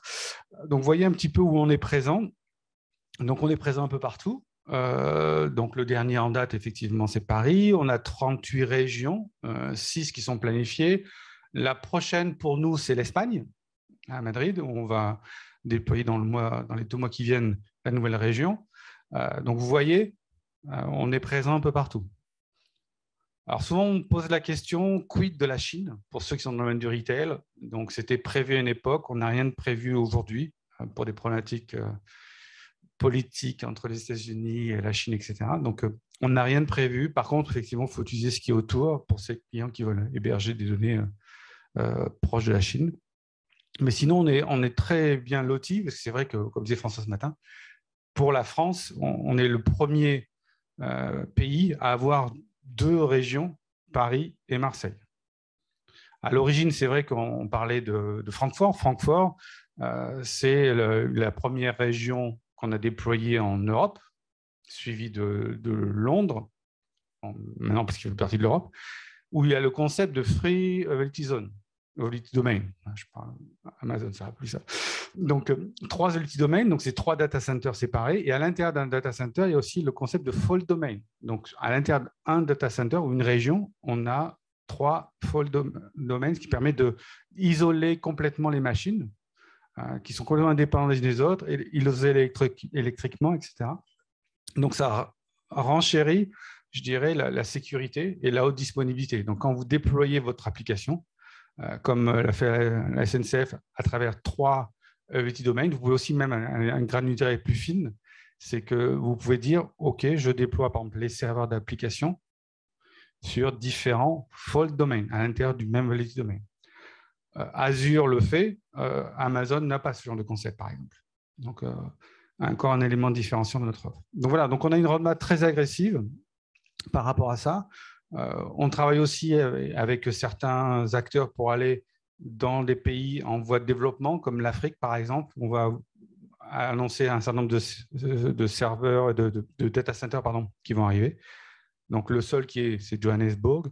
Mais par exemple, Marseille, ça fait partie du lancement, c'est l'endroit pour connecter l'Europe à l'Afrique. Donc, on a beaucoup de clients africains qui commencent à utiliser le data center à Marseille. Des questions sur cette partie déploiement? Oui. À Marseille à terme. Comme à Francfort, est-ce qu'on va avoir plusieurs sites? Alors, la même architecture? Non. La stratégie d'Oracle, au départ, c'était très similaire à suivre la stratégie d'Amazon. Amazon, quand il lance une nouvelle région, chaque région est basée sur 3 Availability Zones. Donc, nous, c'est Availability Domain. Donc, on a suivi cette philosophie-là au début. C'est pour ça qu'on a lancé Francfort et Londres, qui avaient 3 Availability Domain. Mais on s'est rendu compte que ce n'était pas suffisant. Et c'était trop long parce qu'il fallait faire un partenariat avec chaque fournisseur de data center, parce que derrière chaque Availability Zone ou Availability Domain, c'est des acteurs différents. Donc, contractuellement, tout ça, c'était compliqué. Et on ne pouvait pas assurer la couverture géographique. Donc, on s'est dit, on va changer notre fusil d'épaule. On va aller vers une stratégie mono-AD. Et pour chaque région ou pays où on va mettre du mono-AD, on va mettre un deuxième après avoir introduit le premier. Donc, la France est le premier exemple où on a fait ça. Donc, Marseille d'abord, Paris ensuite. On a la même chose côté Dubaï et Abu Dhabi. Et on va avoir la même chose avec Jeddah qui est disponible et la deuxième en Saoudi va venir. Donc, c'est notre philosophie. On a parti de 3 AD à du mono AD, mais backupé par une deuxième région. Et comme on disait à la pause aussi, suffisamment éloigné pour être proposé du vrai disaster recovery. Parce que après, bon, les puristes, je ne suis pas l'expert dans le domaine, vont dire qu'avoir 3 multi-zones ou 3 domaines, ce n'est pas suffisant en termes d'éloignement géographique si vous faites un vrai disaster recovery. S'il y a un crash ou un tremblement de terre, même s'ils sont éloignés que de quelques kilomètres, tous les data centers sont touchés. Alors que si vous avez, par exemple, le bon exemple entre Paris et Marseille, vous êtes, entre guillemets, prémunis par rapport à ce genre de situation. Est-ce qu'on peut imaginer d'avoir un domaine à Francfort, l'autre à Paris et l'autre à Marseille, du coup? Oui, tout à fait. Donc ça, on a plein de clients qui l'ont implémenté. Oui. Donc, après, c'est aussi une question de timing. Hein. Je rejoins ce que disait la SNCF. À l'origine, quand on a commencé, il n'y avait que Francfort pour l'Europe, on va dire. Ensuite, on a rajouté Amsterdam, on a rajouté d'autres pays. Donc, à l'instant T, on a un certain nombre de régions. À l'instant T plus 1, on en a beaucoup plus. Donc, après, il faut voir ce que vous voulez faire en termes de déploiement. Par contre, il y a un point qui est important. On parle beaucoup de disaster recovery, de PRA en français, etc. On met à disposition des services. D'accord ? Plus vous montez du IaaS vers le PaaS, plus c'est automatisé. Mais vous êtes quand même en charge. Souvent, j'ai des clients qui me disent « Ouais, mais j'ai choisi database de service, je m'attendais à ce que ce soit tout géré. » Non, ce n'est pas du SaaS. Hein. Donc, il y a des choses à prendre en compte. Donc, bien évidemment, plus vous allez vers Autonomous Database, on va automatiser un certain nombre de choses, mais c'est à vous de mettre en place les best practices d'architecture. L'exemple de la SNCF est un excellent exemple. Ils ont fait un choix de mettre les serveurs d'application sur différents velocity domains pour au cas où il y a un crash. Donc, voilà. Donc, on peut mettre en place des services, mais on met en place aussi des best practices. Pour ceux qui connaissent Oracle depuis un certain temps, il y en a le concept de MAA, Maximum Availability Architecture, qui recommande des best practices en termes de sécurité, de haute disponibilité, etc. Donc, c'est vous aussi qui êtes responsable. On a pas mal de clients aussi qui ont commencé le cloud et qui ont mis en place du PRA parce qu'on-prem, ils n'avaient pas les moyens de mettre en place un PRA. C'est surtout pas pour les grands comptes comme la SNCF, je pense qu'il y avait du PRA on-prem, mais pour le mid-market, c'est super important.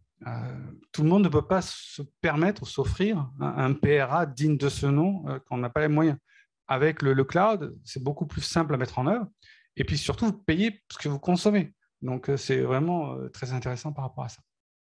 D'accord ? D'autres questions ? Oui. Ah.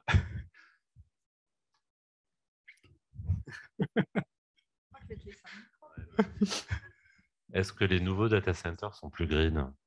Ah, très bonne question, j'en ai pas parlé. Alors, en Europe, tous nos data centers sont en énergie renouvelable, avec des mécanismes différents. Donc, je vous recommande d'écouter hier, lors du lancement, ça peut être de Paris, on a parlé de la partie Green IT, de comment ça s'appelle en anglais, Sustainability. Donc, tous nos data centers en Europe sont green. L'objectif, c'est à horizon 2025, c'est que 100% de nos data centers soient en Green IT. Ça, c'est le premier point. Deuxième point, on a beaucoup de demandes. Encore une fois, je ne sais pas ce que vous êtes là, mais il y a beaucoup de demandes des clients pour avoir l'empreinte énergétique. Donc, la SNCF a fait cet exercice avec Bureau Veritas, c'est ça? Vous pouvez en dire quelques mots ou pas? Non? Sur l'empreinte carbone et les économies? Suite à l'opération de migration dans le cloud, Oracle et la SNCF se sont mis d'accord pour faire un bilan Green IT de cette bascule. Et donc, ça a été confié à la société Veritas. Et effectivement, on a vu un gain. Alors après, c'est à l'échelle d'un data center et de notre utilisation. Hein. Si on compare à la SNCF et à la locomotion électrique. Mais c'est un des éléments qui est une bonne surprise. Alors, on l'espérait, mais on a pu la quantifier, on a pu l'évaluer de cette opération. Donc, effectivement, par rapport au on-premise, on avait eu un gain à ce niveau-là, au niveau RSE. Merci beaucoup. Autre élément, c'est vrai qu'on n'en parle pas, mais c'est factuel. Oracle est un fournisseur de matériel. d'accord, sur lequel s'appuie toute notre offre cloud. Et donc, dans nos data centers, on a un principe de recyclage aussi. Donc, quand on parlait des machines X7, donc les vieilles machines, entre guillemets, sont recyclées et les composants sont réutilisés. Donc, il y a vraiment un recyclage à l'intérieur d'Oracle par rapport aux fournisseurs de matériel. Donc ça, effectivement, nous, on peut se le permettre puisqu'on est fournisseur de matériel. Tout le monde ne peut pas dire autant. Mais c'est vrai que l'aspect énergie est primordial. On est en train de travailler pour mettre à disposition dans la console des informations qui permettent de dire voilà l'empreinte carbone de vos applications qui tournent dans OCI. Donc ça, on a des formules de calcul, on a tous les éléments. Maintenant, il faut le mettre à disposition dans la console OCI. D'autres questions ou c'est bon? En Zoom, il n'y a toujours pas de questions. Ah on vous dire, ça est là. Est-ce que vous recyclez les équipements Oracle de vos clients? Alors, est-ce qu'on recycle? Le temps qu'à faire. Je ne pense pas. Voilà, vous me posez une colle. Les vieilles bases de données, les vieux équipements, quoi. En vieux équipements, non. Alors après, ouais. Non, en recyclage, non. On a des solutions partenaires qui permettent de partir de vieux environnements, genre du Spark, du DEG, des choses comme ça, pour faire de l'émulation dans OCI. Donc, pour pouvoir tirer parti ça. C'est pas pour réutiliser. Voilà. C'est pour s'en débarrasser. Non, à ma connaissance, non. Mais voilà, je ne suis pas expert dans le domaine hardware. Donc... Oui, il y a des programmes effectivement pour récupérer, revaloriser dans certains cas les machines engineered. Donc Exadata, on en a parlé, mais également ODA, Oracle Database Appliance. C'est drivé par les équipes et chez Oracle, effectivement. Bon, c'est du cas par cas évidemment en fonction des machines, mais quand on peut les revaloriser, on le fait. À la SNCF aussi, vous avez recyclé tout votre parc de tablettes, etc. La SNCF a lancé une grande opération qui s'appelle la Grande Collecte, et donc de récupérer tout le vieux matériel et de le mettre dans des filières de récupération et de valorisation, y compris alors avec un fort aspect RSE, en donnant accès, en créant des emplois qui ont été pérennisés et à des populations qui sont un peu éloignées. Donc ça fait partie de notre responsabilité sociétale de la SNCF. Si j'ai compris, la semaine dernière, à la communauté PeopleSoft, vous avez aussi géré le retraitement de tout ce qui devait être détruit, justement. Il y a eu quelques tablettes, enfin quelques objets qui ont été à travers ce programme. Voilà. Tu as donc des pistes, Stéphane, et des contacts. Donc, en termes de quelques cas clients, sur les 4 entre guillemets piliers. Donc le multi-cloud, donc je vous ai mis des exemples. Alors j'ai essayé de mettre de temps en temps des exemples clients en français, après des exemples internationaux aussi. Donc Integra, qui est une société aux États-Unis dans le domaine life science, eux ils ont mis l'AI Business Suite sur OCI et ils ont permis aussi de mettre de l'analytics avec Power BI sur Azure connecté sur une base de données sur OCI. En France, Pernod Ricard a fait un choix de déployer JDE en split, donc le middle tier sur Azure connecté à la base de données sur OCI. Donc, ça fait partie de leur stratégie multi-cloud avec Oracle et avec Azure. Donc, voilà les cas concrets multi-cloud avec Azure. On a bien évidemment d'autres cas concrets multi-cloud avec d'autres acteurs de cloud. Amazon, Murad, pareil, un acteur cloud aux États-Unis.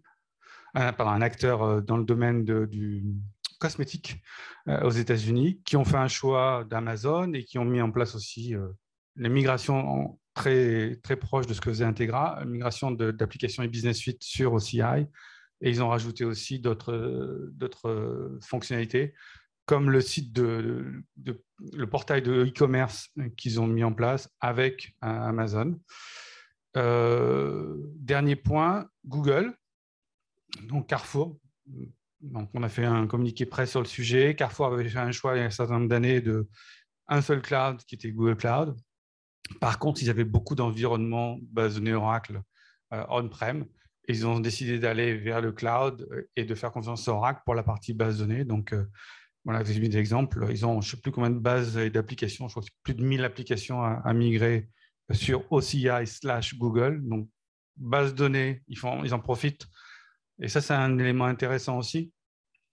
Quand vous allez vers le cloud, vous pouvez faire Aziz, mais vous pouvez en profiter pour faire de la consolidation de données. Et c'est ce que fait Carrefour. Et ils déplacent les bases de données, mais ils consolident aussi à base d'Exadata. Et ils ont le front-end qui est encore une fois sur Google. Et l'interconnexion est réalisée par Equinix, puisque les deux clouds sont hébergés par Equinix. En termes de cloud hybride, donc Deutsche Bank, ça c'est effectivement assez fréquemment rencontré.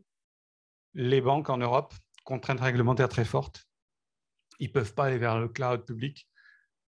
Donc ça, c'est surtout en Europe. Et donc, du coup, le positionnement de Cloud Customer et Exadata Cloud Customer en particulier est primordial. Donc là, par contre, c'est un projet massif. On parle de plus de 10 000 bases de données à migrer sur Exadata Cloud Customer. Donc, très important. Galeries Lafayette en France, pareil, dans les modes hybrides, c'est un des premiers clients qui avait fait le choix d'Exadata Cloud Customer. Donc, vous voyez, aussi, on a dans un domaine différent, c'est le domaine du retail. Et ça a été très rapide. Ils ont fait 3 mois pour de la réception de la machine jusqu'au go live. D'accord ? Donc ça, c'était vraiment intéressant. Et enfin, le cloud souverain à base de Dedicated Region. Donc, je vais commencer par celui du bas. Le Sultanat d'Oman, c'est un des premiers qui a fait le choix d'avoir une région dédiée chez eux, parce que le Sultanat d'Oman, c'est le secteur public. Donc, ils avaient besoin de mettre à disposition de leurs citoyens un certain nombre de services. Ils voulaient avoir tout hébergé chez eux. Et récemment, donc ça c'est tout récent, on a signé un contrat avec Vodafone qui va déployer un certain nombre de régions dédiées à travers le monde dans leur propre environnement pour répondre à leurs propres besoins et aussi répondre aux besoins de leurs propres clients.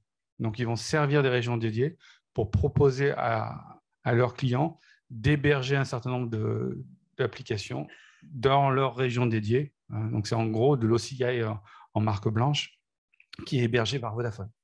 On travaille avec d'autres acteurs similaires dans le domaine des telcos et on a beaucoup de partenariats dans le domaine des telcos pour supporter ce genre de déploiement. D'accord ? Des questions sur cette partie-là ? C'est clair ?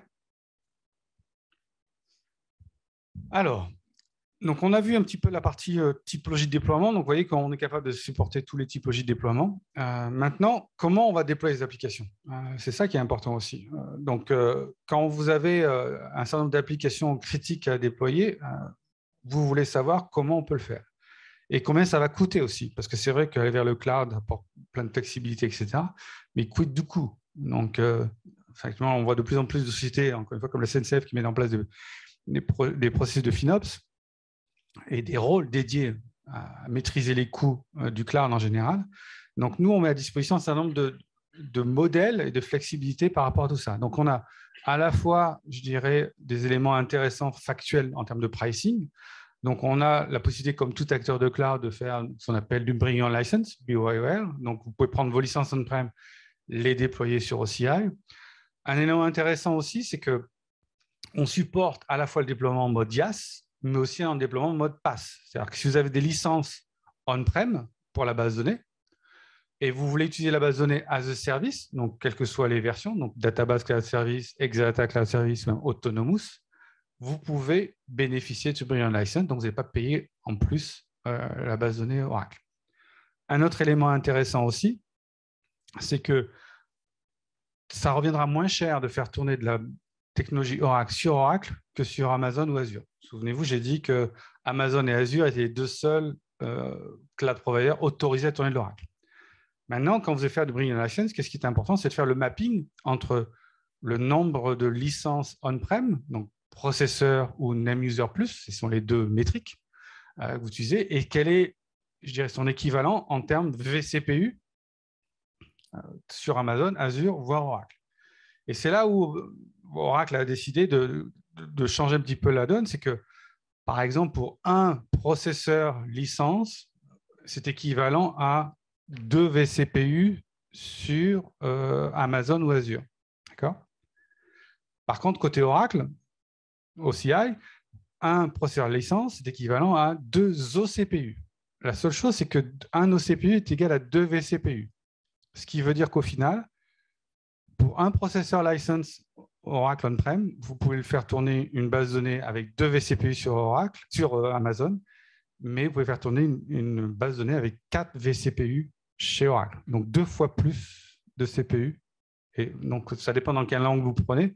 Soit c'est moins cher, soit c'est plus performant. Voilà. Donc on n'a pas la même métrique. En tous les cas, il y a un ratio de 1 à 2 entre Oracle, Amazon et Azure pour faire tourner l'Oracle. Ensuite, en termes de pricing et licensing, c'est très clair. On a ce qu'on appelle le concept d'universal credit. Donc, vous avez accès à tous les services, chaque service a son prix, vous consommez comme vous le voulez. Le discount est basé sur la consommation. Donc, au plus vous consommez, au plus vous aurez de discount. Donc, on a fait un gros effort pour clarifier notre politique de pricing. Quand vous regardez un petit peu ce que disent les analystes, ce n'est pas forcément le cas chez nos concurrents, où il y a des coûts cachés, c'est très compliqué d'avoir le pricing. Il y a certains pricing qui ne sont pas, par exemple, indiqués. Nous, tout est public et tout est clair et net. Ensuite, l'objectif, c'est de supporter tous les chemins de migration. Donc, qui est familiarisé avec les notions de R du Gartner? Quand vous déployez une application, si vous levez la main sur le R du Gartner, non, ça ne vous parle pas? Non. Alors, Gartner et IDC et d'autres analystes ou même d'autres cloud providers indiquent, entre guillemets, un certain nombre de façons d'aller vers le cloud. Et ils font référence au R. Pourquoi le R? Parce que chaque mot commence par un R. Le premier, c'est ce qu'on appelle le rehosting. Donc, on parlait de lift and shift tout à l'heure. C'est ça. C'est je prends mon application Aziz et je la déploie en pure IaaS. Donc, c'est ce qu'on appelle du rehosting. D'accord? La deuxième façon de faire, c'est ce que j'appelle replatforming, donc encore un R. Donc là, plutôt que d'utiliser la base de données en mode compute, en mode IaaS, pourquoi utiliser la base de données en mode database as a service? D'où la notion de replatforming. Ensuite, il y a la troisième façon, c'est refactoring. Traditionnellement, j'ai utilisé des VM, et en particulier sur le serveur applicatif, et pourquoi pas aller vers du mode container? D'accord? Donc, plutôt que de déployer mes serveurs d'applicatifs en mode VM traditionnel, pourquoi pas le déployer en mode container, Docker, Kubernetes, etc. D'ailleurs, pour la petite histoire, Cybele, une application Oracle, aujourd'hui, quand vous déployez Cybele, il vous propose par défaut de déployer en mode container avec Kubernetes. JDE, pareil, il y a un white paper disponible qui explique comment déployer JDE en mode container. Voilà. Donc ça, c'est le troisième refactor. Le quatrième, qui est rebuild ou rewrite. Donc, je redéveloppe from scratch mon applicatif qui était développé avec des outils à un instant T. Je les redéveloppe avec les outils du marché, avec bien évidemment 2 tendances. Soit je redéveloppe en utilisant un langage de programmation du marché. Donc, c'est pour ça que Gartner, encore une fois, fait référence à 2 typologies de développeurs. Le professionnel développeur qui connaît un langage de programmation, et les méthodologies de programmation, des frameworks de programmation. Donc, il va redévelopper avec le langage qu'il connaît. Avec des nouveaux langages qui sont parus, même si vous regardez un petit peu, Java reste toujours et de très loin le premier langage de programmation. Mais il y a aussi l'émergence de plus en plus de ce qu'on appelle le citizen developer, des gens qui vont utiliser des outils low-code, no-code pour développer des applications. Et j'y reviendrai par la suite tout à l'heure. Et le dernier point, c'est replace. Donc en gros, j'ai mon application, je la remplace par son équivalent en mode SaaS. Donc, tout ça, c'est des différentes options. Et donc, il n'y a pas une seule option pour aller vers le cloud, il y a toutes ces options. Et donc, c'est ça qui est important, en tous les cas, d'être capable de préserver votre environnement et de vous offrir ces choix de déploiement. Ce qui est important quand on est dans le cloud, c'est effectivement la notion de SLA, donc Service Level Agreement. Tout acteur de cloud fournit des SLA de availability. Donc, nous, ce qu'on a fait, c'est qu'on a rajouté 2 niveaux complémentaires. La partie manageability, ça veut dire qu'on veut être sûr que toutes les API, puisque effectivement, quelqu'un qui est sérieux, entre guillemets, dans l'utilisation du cloud, ne va pas trop utiliser les écrans, la console, il va plutôt utiliser les API et des scripts à base de Terraform ou d'Ansible. Donc, on va être sûr que toutes les API qu'ils vont utiliser vont répondre. Parce que si je veux créer un service, il faut être sûr que l'API que j'utilise, elle soit responsive. Et si ça ne répond pas, on peut avoir des pénalités. Donc, on a mis en place ce genre de choses. Et on a mis en place un 3e SLA qui est autour de la performance, être sûr que nos services sont performants, et en particulier au niveau du compute et du stockage. Ensuite, pour faciliter le déploiement et le transfert de compétences d'OCI, puisque effectivement on est un peu récent par rapport aux autres, on a un programme qui s'appelle Cloudlift qui va permettre de migrer gratuitement une partie de vos workloads on-prem vers OCI.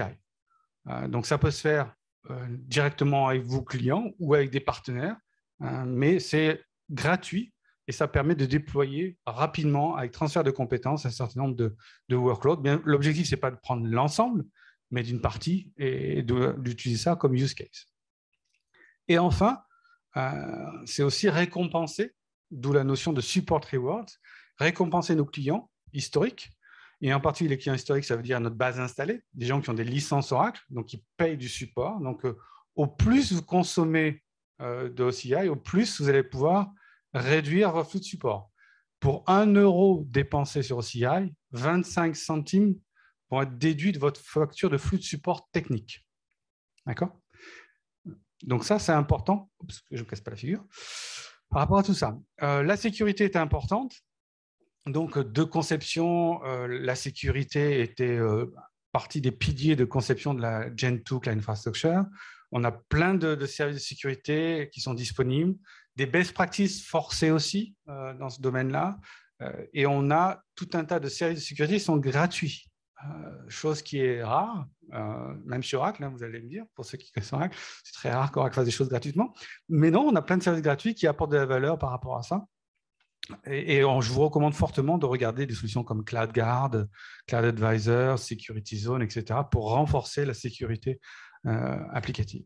Donc, quand on regarde un petit peu des cas concrets en termes de use case pour prendre les applications et les mettre sur OCI, donc vous avez les cas traditionnels, on a parlé de certains, comme SNCF, des applications critiques comme PeopleSoft, JD Edwards, eBusiness Suite, Siebel et j'en passe.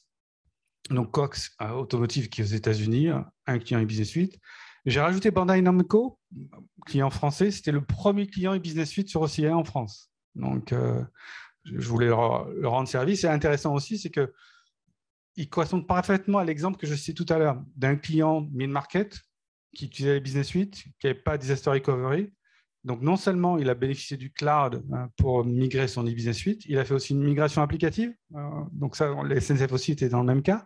Ils sont passés à la dernière version de la e-business suite et ils ont mis en place un vrai disaster recovery, chose qu'ils ne pouvaient pas faire avant en mode prêt.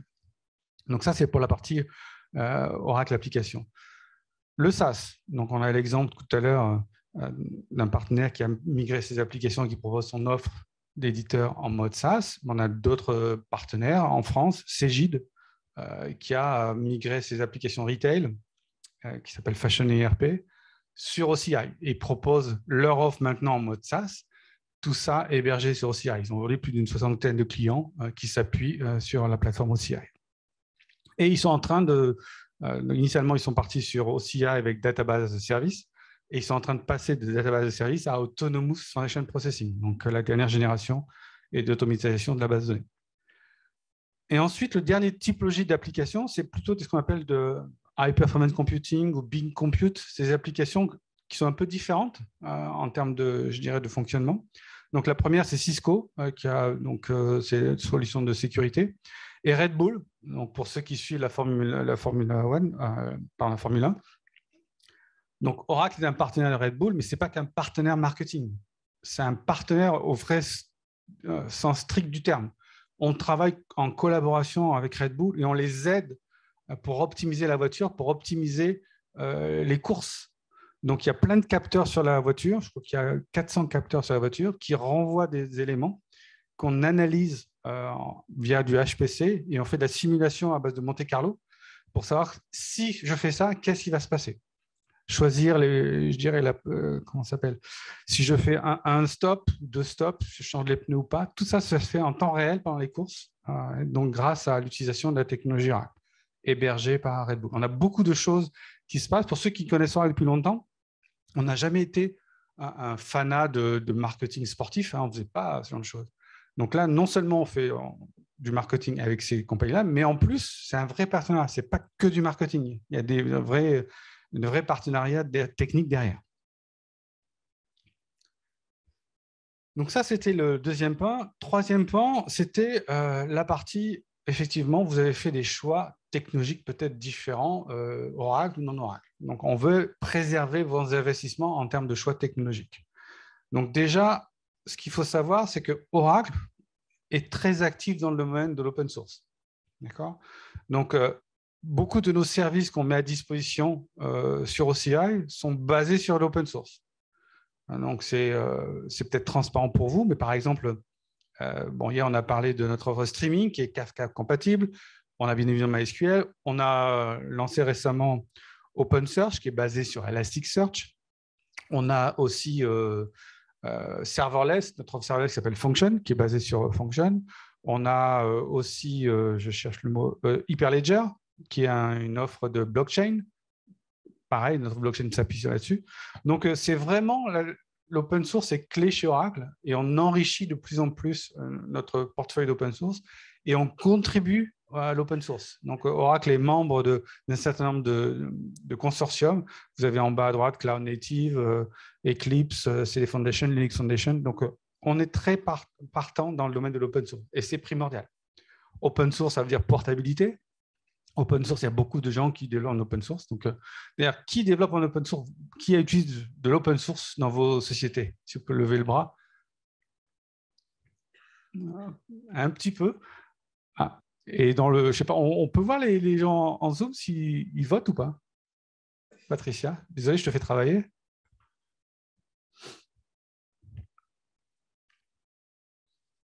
Non? En tous les cas, ce qui est vrai, c'est que avoir de l'open source, c'est bien. Et après, c'est vrai qu'il faut voir aussi quelle typologie d'open source. Donc, par exemple, pour ceux qui vont dans le monde du cloud native, on a une offre qui s'appelle Verrazano qui permet de facilement déployer et gérer les environnements de déploiement Kubernetes. Et derrière, on va utiliser certaines briques qui sont intégrées ensemble, comme du Kibana, du Grapheus, ce genre de choses. Donc, ça facilite le déploiement. Oui. On avait Pouclin qui utilise l'open source. Voilà, merci. Et Pouclin, très gros client Oracle, utilise effectivement nos applications Oracle sur OCI et qui utilise aussi de l'open source. Donc, on veut adresser ces typologies de développeurs qui font à la fois de l'open source et du professionnel développeur. Donc, l'aspect cloud native est très important chez nous. Donc, on a des clients qui mettent en place du Kubernetes. J'aime bien le dernier exemple, ce n'est pas un exemple français, c'est Pompéi en Italie, qui est le parc, je dirais, de Pompéi. Et c'est intéressant parce que c'est un projet récent. Ils ont pris la crise de Covid de plein fouet. Et donc, du coup, effectivement, avec la crise du Covid, les gens ne pouvaient plus visiter le site de Pompéi. D'accord ? Dès lors qu'on a réouvert après la pandémie, il a fallu aussi, ils ont réouvert, mais avec certaines limites. Et en particulier, vous savez, vous avez tous vécu la crise Covid comme moi, qu'il y avait des contraintes à un moment donné de proximité. D'accord ? Donc, ils ont développé une application mobile qui permettait de s'assurer que les gens n'étaient pas trop proches l'un des autres, qu'ils pouvaient visiter aussi certains sites avec des explications en étant sûr qu'il n'y a pas trop de monde sur les sites, etc. Donc, tout ça, ils ont développé en utilisant des technologies open source et des technologies d'Oracle. En 6 semaines, une application mobile juste après la crise du Covid pour pouvoir adresser ces problématiques-là. Donc, ça, c'était un sujet très intéressant et je vous recommande, on a des vidéos qui montrent ça en détail, très intéressant. L'autre élément, c'est prendre des environnements de VMware et de les déployer nativement sur OCI. Donc, on garde les environnements VMware, on a une VMware Cloud Service qui permet de déployer tout l'environnement VMware. Donc, on a quelques clients qui ont migré ça. Donc, Rumo, qui est en Amérique latine, ou Ayabank, qui est en Asie-Pacifique. Ils ont déployé un certain nombre de VMware sur OCI. On a quelques clients. On a un client en France qui travaille sur ce sujet-là. Ils ont, je crois, plus de 1000 VM à migrer. Et une partie de ces VM sont sur VMware. Donc, encore une fois, on peut soit prendre nativement VMware et le faire tourner comme d'habitude on-prem sur OCI, soit partir des environnements VMware et les faire tourner en mode natif sur OCI. Et on a des outils qui le font. Open source. Donc, j'ai pris l'exemple expérience aux États-Unis, mais un exemple aussi français. Coquelicot, je crois qu'ils étaient enregistrés. Je ne sais pas s'ils sont sur le Zoom. Alors, Coquelicot, c'est intéressant. C'est un éditeur de logiciels en France.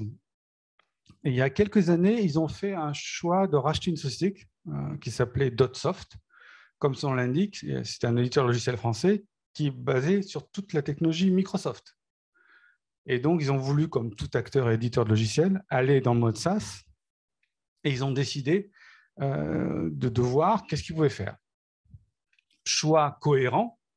Je vais développer en Microsoft. Je vais m'approcher de Microsoft pour voir qu'est-ce qu'ils peuvent m'offrir. Et là, je cite Christophe, qui était le CEO de Coquelicot que j'ai interviewé il y a quelques temps. Il nous a dit, on n'a pas été très bien reçu chez Microsoft. Microsoft a dit, voilà la liste de nos partenaires, allez voir avec eux ce que vous pouvez faire. Donc, ça les a un peu refroidis, sachant qu'eux, ils étaient aussi, la maison mère était client Oracle, ils avaient des solutions à base d'Oracle, mais l'acquisition de Dotsoft, c'est Microsoft. Ils ont dit, bon, on va voir avec Oracle ce qu'on peut faire. Et ils ont fait le choix de déployer leur solution sur Oracle, même si c'est que de la technologie Microsoft en sous-bassement technique. Et le point important, et je pense que ça a été mentionné tout à l'heure par Sato, c'est les services, la technologie, c'est bien, l'accompagnement, c'est clé. Et c'est ce qu'il nous a dit, c'est ce que m'a dit Christophe de Coquelicot, il m'a dit, les équipes d'Oracle ont été toujours là pour m'accompagner. Donc, encore une fois, la technologie, je vais peut-être me répéter, c'est bien d'avoir les services adaptés qui répondent aux besoins, mais l'accompagnement est primordial. L'accompagnement fait par nos partenaires, il y a des partenaires dans la salle, donc on a des partenaires compétents, faites-vous aider par rapport à ça. Et bien évidemment, Oracle, par rapport aux éditeurs logiciels, on a des équipes dédiées pour leur permettre de déployer leurs solutions sur OCI.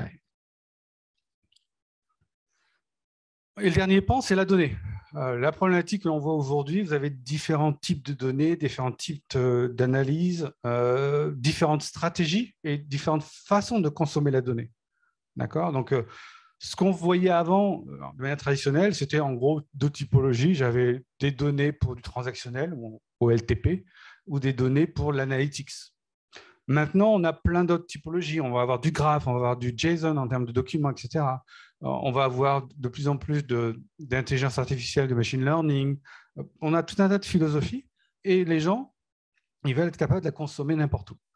Donc, du coup, on a une stratégie à base de la base de données Oracle, qui est une base de données convergée, dans laquelle vous pouvez pouvoir faire fonctionner toute typologie de données. Alors, vous allez faire JSON, vous allez faire du LTP, de l'analytics, tout ça au même la même base de données. Donc, je parle d'Oracle, mais aussi MySQL. MySQL est très répandu dans les entreprises et surtout dans les populations de développeurs et très bon pour faire du transactionnel. Beaucoup moins bon pour faire l'analytics. Et donc, nous, on a fait la même chose qu'on avait fait côté Oracle Database, où on avait Autonomous qui fait à la fois de transactionnel et décisionnel. On a introduit ce que s'appelle MySQL HeatWave, qui permet d'avoir de l'OLTP et du Analytics dans la même base de données, sans avoir à écrire une seule ligne de code. En fonction de la typologie de requête, automatiquement derrière, il va faire appel au moteur HeatWave si c'est de l'Analytics. Et on est les seuls à faire ça. Et d'ailleurs, on a annoncé, Larry l'a annoncé il y a quelques temps, que cette offre MySQL HeatWave va être mise à disposition de nos partenaires Azure et Amazon. Donc ça va arriver parce qu'on est les seuls à pouvoir faire ça aujourd'hui sur le marché. Donc souvent, on pose la question, c'est quoi la différence entre les deux offres clés en termes de base de données, MySQL HeatWave sur la gauche et Autonomous et Exadata Database sur la droite. Donc, vous voyez, en termes de convergence de données, qu'est-ce que l'on peut faire, quels sont les scénarios que l'on peut adresser. Bien évidemment, la base de données Oracle est historiquement plus avancée dans ce domaine-là, mais avec MySQL, vous pouvez faire à la fois de transactionnel, de l'analytics et du machine learning. Donc ça, c'est très intéressant. Voilà les typologies de workload que l'on rencontre le plus souvent, et vous avez des comparaisons de coûts. Ce qu'il faut savoir, c'est que la base de données la plus populaire dans le cloud, c'est la base de données MySQL. Donc, alors, soit en mode MySQL standard chez Amazon, Azure, Google et j'en passe, soit ce qu'on appelle du fork, donc qui a été redéveloppé, c'est le cas d'Amazon avec Aurora. Donc, on est très confiant par rapport à notre service MySQL HeatWave, on est unique sur le marché et on permet d'aller plus vite et moins cher que sur les offres concurrentes. Donc, on a des clients. Donc, la première, sur la partie l'analyse des données, l'intégration avec donc FedEx ou Generali en Italie. Ce qui est intéressant dans Generali, c'est qu'ils ont fait le portage d'un certain nombre d'applications on-prem vers OCI, mais ils ont fait aussi de l'hybride au sens applicatif, puisqu'ils ont certaines applications HR qui restent on-prem, mais ils ont du HCM Cloud pour complémenter. Et ils ont utilisé la plateforme d'intégration. Pour la partie consolidation de données, Eneco, en Hollande, gros client dans le domaine de l'énergie, et ils avaient SAP. Donc, ils sont passés sur le cloud et sur l'Exadata Cloud Service, et en même temps, comme j'ai dit tout à l'heure, ils ont fait de la consolidation de données. Et SAP faisait partie des applications critiques qu'ils ont déplacées sur le cloud et sur OCI. La partie déploiement d'applications en mode low-code, donc chez nous, c'est Apex, Application Express, pour ceux qui connaissent la base de données, qui est facile à mettre en œuvre. L'exemple français, c'est Club Med, qui ont développé une application en 3 mois, qui faisait converger 3 applications différentes. Et ils ont consolidé tout ça. Ils ont développé cette application avec le partenaire Scorus. Siemens, c'est un autre acteur aussi, un autre client en Allemagne qui a mis en place ce genre de solution. Ce qui est intéressant aussi, c'est encore une fois, ils ont plein de typologies de données qu'ils ont gérées. La source des données par rapport à tout ça, en développement Apex, c'était du SAP, du SharePoint et de la base de données Oracle. Et enfin, MySQL, vous avez quelques exemples ici, des gens qui avaient initialement fait tourner du MySQL chez les concurrents et qui en reviennent pour pouvoir bénéficier de la combinaison transactionnelle Analytics. Donc, en résumé, vous avez vu tout à l'heure ce qu'il en était, pourquoi les clients choisissaient OCI, donc la flexibilité, le support mission critical, basé sur des technologies Oracle, non Oracle, beaucoup de sessions d'open source, et surtout, on est les mieux placés pour faire tourner et gérer la donnée, tout typologie de données. On a aujourd'hui, si vous regardez un petit peu les sites externes comme DB Engines, qui permettent de lister les bases de données les plus populaires. Numéro 1, c'est Oracle. Numéro 2, c'est MySQL. Et après, on va avoir du Postgre, du MongoDB. Donc, on est compatible MongoDB avec Autonomous JSON. On a les API pour MongoDB. Donc, tout développement réalisé pour adresser une base de MongoDB tournera nativement sur cette plateforme sans avoir à redévelopper. Et on va sortir des services complémentaires. Donc, on a beaucoup de demandes Postgre. Donc, on est en train de travailler sur sortir un Postgre service pour une gestion managée de la base de données Postgre. Pour ceux qui ont un besoin urgent de Postgre, on a des solutions tierces. On a un partenaire aux États-Unis qui s'appelle ScaleGrid.io qui fournit du managed database de services autour de MySQL, Postgre, Redis, j'en passe les meilleurs. Donc, si vous avez ce genre d'intérêt, je peux vous donner les contacts de ce genre de solutions. Dernier élément, comment se tenir à jour au niveau de OCI. Alors, on a un blog qui est très actif. On a aussi une communauté au sens Oracle du terme. Là, le club utilisateur, c'est très bien. Je suis très fier d'avoir cette première communauté française autour d'OCI. Mais pour se tenir au courant, on a un blog qui est très actif, comme je le disais, mais aussi on a un article de blog qui a été introduit à la fin du mois dernier, qui s'appelle le What's New in OCI. Et chaque semaine, vous voyez, donc j'ai fait une hard copie d'écran hier, vous avez par semaine tous les nouveaux services ou tous les articles intéressants à regarder. Donc, pour vous tenir au courant de ce qui sort, c'est un excellent moyen. C'est juste à regarder toutes les semaines, si ça vous intéresse, de temps en temps, quelles sont les nouveautés, avec un résumé et un lien vers l'article qui donne plus de détails. Donc, pour vous tenir au courant, c'est un excellent moyen pour voir ce qui se passe dans le domaine OCI. Voilà, j'en ai fini. En termes de timing, je ne sais pas si j'étais en retard ou... C'est bon, Sandrine? Merci Lionel, merci à tous. Avant de clore cette session, et pour ceux qui sont en présentiel de rejoindre le cocktail, nous avons le plaisir aujourd'hui de recevoir Yann Bonnet, qui est le délégué général, directeur général délégué du campus cyber, notre hôte ce matin, et il va nous dire un petit mot. Merci Yann. Merci beaucoup, bonjour à tous. Donc, l'idée, je vais être très, très rapide, c'était pour profiter de votre venue au campus pour vous présenter un peu le campus. Donc, le campus, c'est une aventure qui a commencé il y a 2 ans, 2-3 ans en 2019. Ça a été impulsé par le président de la République. Donc, ça fait l'objet d'une mission qui a été confiée par le Premier ministre à Michel Vandenberg, qui était à l'époque le président du campus d'Orange Cyberdéfense et qui est devenu le président du campus. Le souhait du président de la République, c'était de voir si on ne pouvait pas faire une sorte de Beersheba à la française. Donc, pour ceux qui savent, c'est un campus qui a côté en Israël à Beersheba. Et l'idée étant de fédérer les acteurs pour mieux protéger notre société et faire rayonner l'excellence française. Du coup, on a travaillé avec Michel pour s'assurer d'être au plus proche des besoins de l'écosystème. Et on a ouvert, donc, il y a 3 mois, ici, ce très beau lieu donc, qui fait 26 000 m², 13 étages. Vous allez y retrouver plus de 1800 experts de la cyber. On a tout l'écosystème qui est représenté avec plus de 200 acteurs, à la fois des acteurs publics comme l'ANSSI, comme le ministère de l'Intérieur, de la Défense, le ministère de l'Éducation, mais aussi beaucoup d'acteurs privés, des très grands groupes, des leaders de la cyber, mais aussi ce qu'on appelle des bénéficiaires, donc il y a la moitié du CAC 40, beaucoup d'acteurs aussi de ce type. On a aussi beaucoup d'acteurs du monde de l'éducation. Donc, on a des écoles ici aussi. Donc, il y a des salles de cours en fait à certains étages. Et des acteurs de la recherche qui sont extrêmement présents aussi, comme l'INRIAL, CNRS, le CA et l'IMT. Et l'idée, c'est de se regrouper. On a ce premier lieu totem ici. Il y a eu tellement de demandes en fait, qu'on est en train de voir des extensions. Et l'idée, c'est de créer un réseau de campus partout sur le territoire. Donc, on a labellisé le premier campus cyber régional là, il y a quelques semaines durant le FIC. Donc, c'est côté Hauts-de-France, Lille. Donc, ça va être une filiale d'Eura Technologies qui va opérer ce lieu. Et donc, l'idée, c'est progressivement de créer un réseau de campus. Derrière, on a 3 gros objectifs derrière ce campus. Le premier sujet, c'est les talents. Vous savez probablement qu'on est dans une vraie pénurie de talents dans le domaine de la cyber. On a plus de 15 000 postes non pourvus en France, probablement autour de 3 millions au niveau mondial.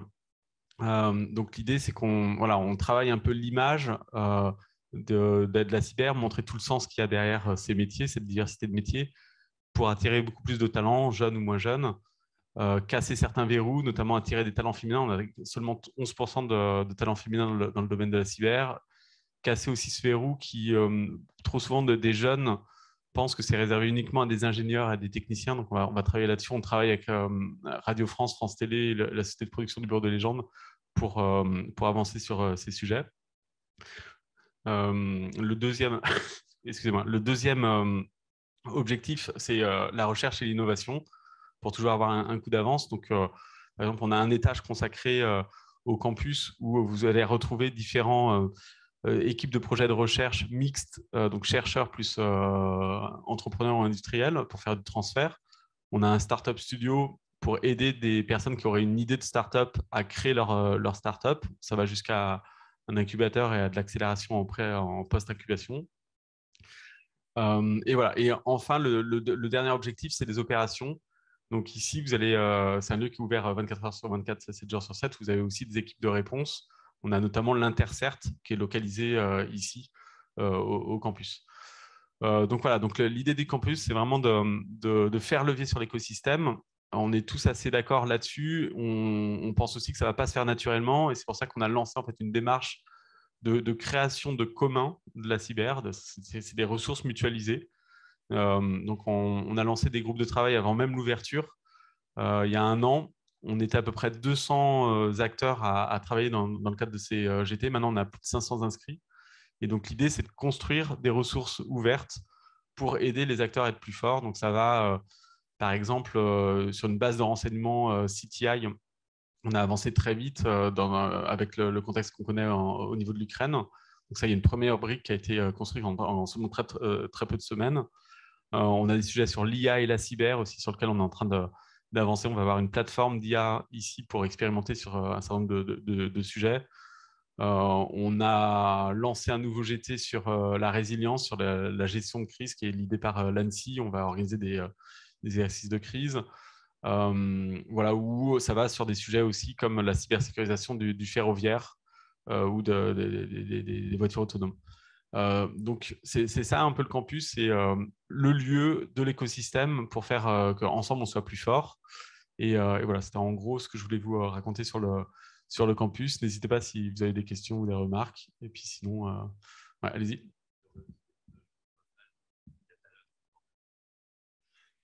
On n'est pas directement un organisme de formation. On accueille des organismes de formation. Donc ici, vous avez par exemple l'EPITA, les Sylves, il y a 4 ou 5 écoles.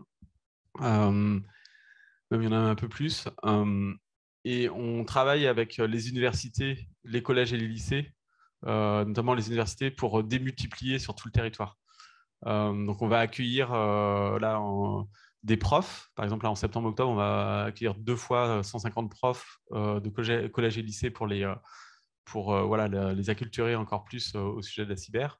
Mais en tant que tel, le campus cyber n'est pas à ce stade un organisme de formation. On accueille des écoles pour... voilà.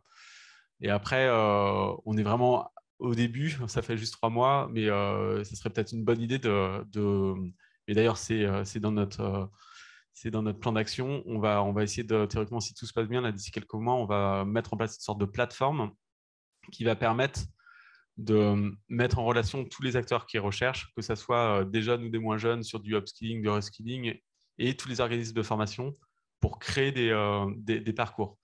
Un des communs de la cyber qu'on a fait là depuis quelques mois avec les membres, ça a été de faire une matrice de compétences par métier, les quarantaine de métiers qui ont été identifiés par l'ANSSI, de voir toutes les compétences qui sont nécessaires, et ça va nous aider à guider en fait les gens qui souhaitent apprendre certains sujets, de les guider vers des formations en ligne, hors ligne, de tout type.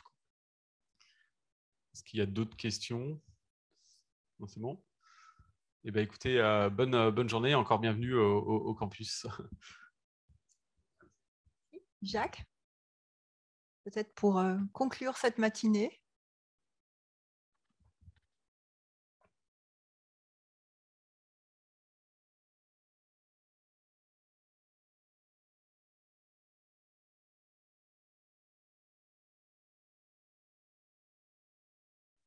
Vous m'entendez?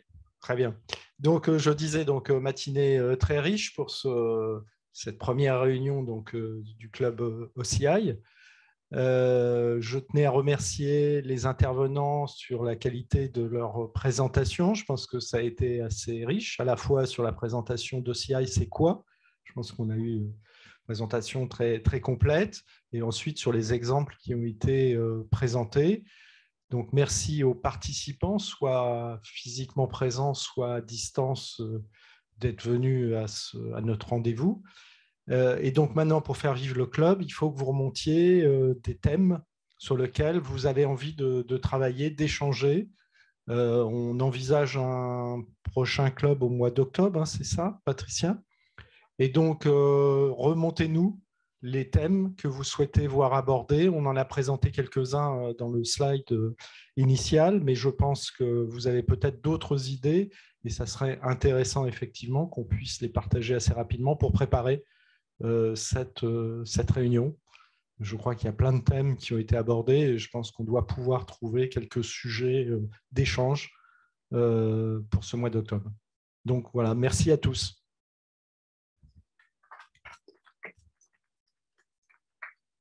Et avant de vous souhaiter un bel été et un bon déjeuner, au mois d'octobre, il y aura également le 11 octobre la journée utilisateur des clubs qui aura lieu au pavillon Gabriel. Ce sera peut-être l'occasion de la prochaine réunion de la communauté OCI. Donc, suivez bien nos actualités sur le portail. Si vous avez besoin d'informations sur OCI, vous avez les contacts Oracle. Sur le club, vous avez mes coordonnées aussi, donc n'hésitez pas. Et puis donc, maintenant, je vous invite à rejoindre l'Atrium où le cocktail déjeuner nous attend. Pour ceux qui sont en Zoom, merci d'avoir suivi à distance. Et puis, bon appétit chez vous. À bientôt.